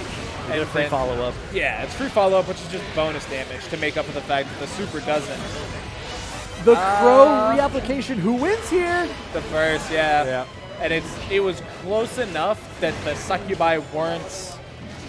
He was already past the Succubi by the time he landed. Yeah. Back throw was successful this time, though. Applying that stain, trying to zone with the Arbiter Sign. Look for an air throw. No, finds the close slash. Yeah, really nice trip guard coming out there from Levity. Steals the corner. Gold burst again from Kazam. I don't know if Kazam's feeling it, but a 2 gold bursts in 2 rounds kind of tells you a certain thing about how they're feeling. That gives you a lot more tension than you pretty much get than in any game. Oh, yeah. Because that's 200 tension right there, and then you're still building it every time you spend it. And Kazam spends it very wisely, I should say. Yeah. Forces the burst there with a really nice combo. 2D explodes the health bar, though. Corner pressure is getting run. Fuzzy jump into the throw for a punish. Stain applied in a second. No, has not applied it yet. Try to get fancy with the 5K, but 6P invulnerable above the waist. Woo, 2H counter hit goes into the overdrive. Like you said, this gives you a guaranteed follow-up. He also has another meter to follow up with on top of that. Yeah, I was going to say that might kill as soon as I saw the Succubi, and then I was like, oh, wait, we're going to juggle this. That confirm was insane. Carried all the way across the floor. Just Testament things. Just Testament things. Wow, the Arbiter Sign actually beating out the projectile there from Levity, crushing the headpiece. Tried to get in, but the Grave Reaper was already active. And Levity just cannot find any footing in this matchup. Kazam is doing such a good job of walling him out as good as before. Yeah, and again, just excellent Roman cancels from Kazam, making sure that anything that is normally punishable is at least safe. Yep. And they, for sitting down for a little while and cooling off, they're looking more ready than Levity is. Already on tournament point here with 2 more games. Crowd popping off for Levity. They want more guilty gear right now. Burst is suspended to keep the pressure running. Yeah, that's what I figured. So projectile coming in there. Big far slash though, right into the overdrive. This is not looking good here for Levity. Not quite the same ending combination. Using the 2H to suck back in with a vacuum property so you can get another hit in is so smart. You can extend your combo even further. I love that little choice. Levity now finally getting to play offense a little bit. Not holding the block there though long enough. Okay, teleport stayed in front, so it doesn't actually go anywhere. Great jump in. Oh my god. Oh no, Levity spending the burst with only a sliver of health left anyway. Kazam on tournament point here with everything in his wheelhouse going correctly. The last pixel burst is something you hate to see. We are going to see Levity on the approach though, getting the big counter hit. Forces the burst here out of Kazam. A trade like that, though, always going to favor Kazam because they get so much space. Air throw, though, working out. BRC to convert. All right, they won a round. They're on the board a little bit. They're on this board. Not the board, but a board. Yeah, they stole a heart. Big round start here for Kazam, though. Jesus, that's so much damage. That confirm is so stable, too. We've seen it so many times from Kazam. Levity gets the meter, however. Neither of them have burst. I doubt either of them build it. Levity was doing a fairly good job at dodging the Stain State. Does finally get it, but the back throw removes it. Gets the overhead. This is a good loop. Couldn't bounce enough. Didn't have the spacing right for the wall. Kazam gets that stain applied once again. Has to burst. The burst was on that hit, too. Gets the hit. There it is. We avoid the 3-0. Levity is now gets on one. both A board and on V board. Kazam, still plenty of time to run it back, though. Finds the throw on the cross-up. Stain is applied, pops it to keep positive. Cross through, back turn pressure, gold burst. The overhead does have significant startup, so it's a reasonable gold burst point for sure. And if it's not a gold burst, then just bursting it off is still great. The Arbiter signs are coming in clutch. Gets the red RC, there's no burst here for Kazam, so they got to deal with the mix-up. Can't quite secure it, gets hit by the overhead. Yeah. Throw to punish the slow overhead. Not quite enough. He knew it wasn't going to be, so he applies the stain for the reset position. Air to air. Arbiter doesn't find it, goes low again. It's a 50-50 Arbiter in a lot of situations. This is actually a fairly good... Oh, I was going to say it's great for Levity, but...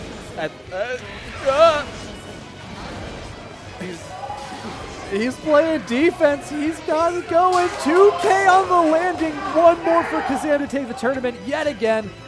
That was really slick, I gotta be honest. It was. Using That was pretty cool. the parry to not die to projectiles, but it didn't do anything. Yeah. Amounted to nothing. Levity has to spend the burst. Kazam trying to predict with the fireballs, high or low. Burst to keep Levity in the corner. Looks for a shimmy. Doesn't find it, though. PRC to avoid the damage on the run-up, but this is a big combo here for Kazam. Stain State's applied. That just blocked was That the game. should be it, and it will be. Kazam confirms a 2H. 3-1 over Levity. Kazam is your Boston Blue Beat monthly champion. Room's popping off for one thing or another. How you feeling? How you feeling, Dick? Like fucking money, bro. Dink with the highest winning of the night with what appears to be $4. Yeah, $4. I think that's only because Wheel didn't have a 5 on him. Oh, it was a time bet. It was okay. So it was a 10-minute win, and 10 minutes or more over under Wheel wins happened in 9 minutes. 9-minute That's win loses tough. for Wheel. That's hilarious. Somebody click on the clock and find out how many seconds that was required. That's all right. That's insane. But either way, that is Kazam. It is going to be BlazBlue up next, but congratulations to everybody who took part in the Guilty Gear events today between both the exhibition and the double elimination bracket. Everybody played their heart out, and it was a good day of Guilty Gear. Yeah, this was a good time. A lot of good play, a lot of close sets, a lot of good company on the mic with me. Thank you so much for having us here, TOs. Doc, it's been a pleasure. TO seem to be doing TO things. We got one of them. All right, cool. We got the thumbs up. Yeah, we got the thumbs up. So with that, we're going to be sending it to a quick ad break while we swap out the setup. That's what I meant to say. Yep. And get our BlazBlue Central Fiction commentators in here. So you guys have plenty more fighting game action here today. So stay tuned for more.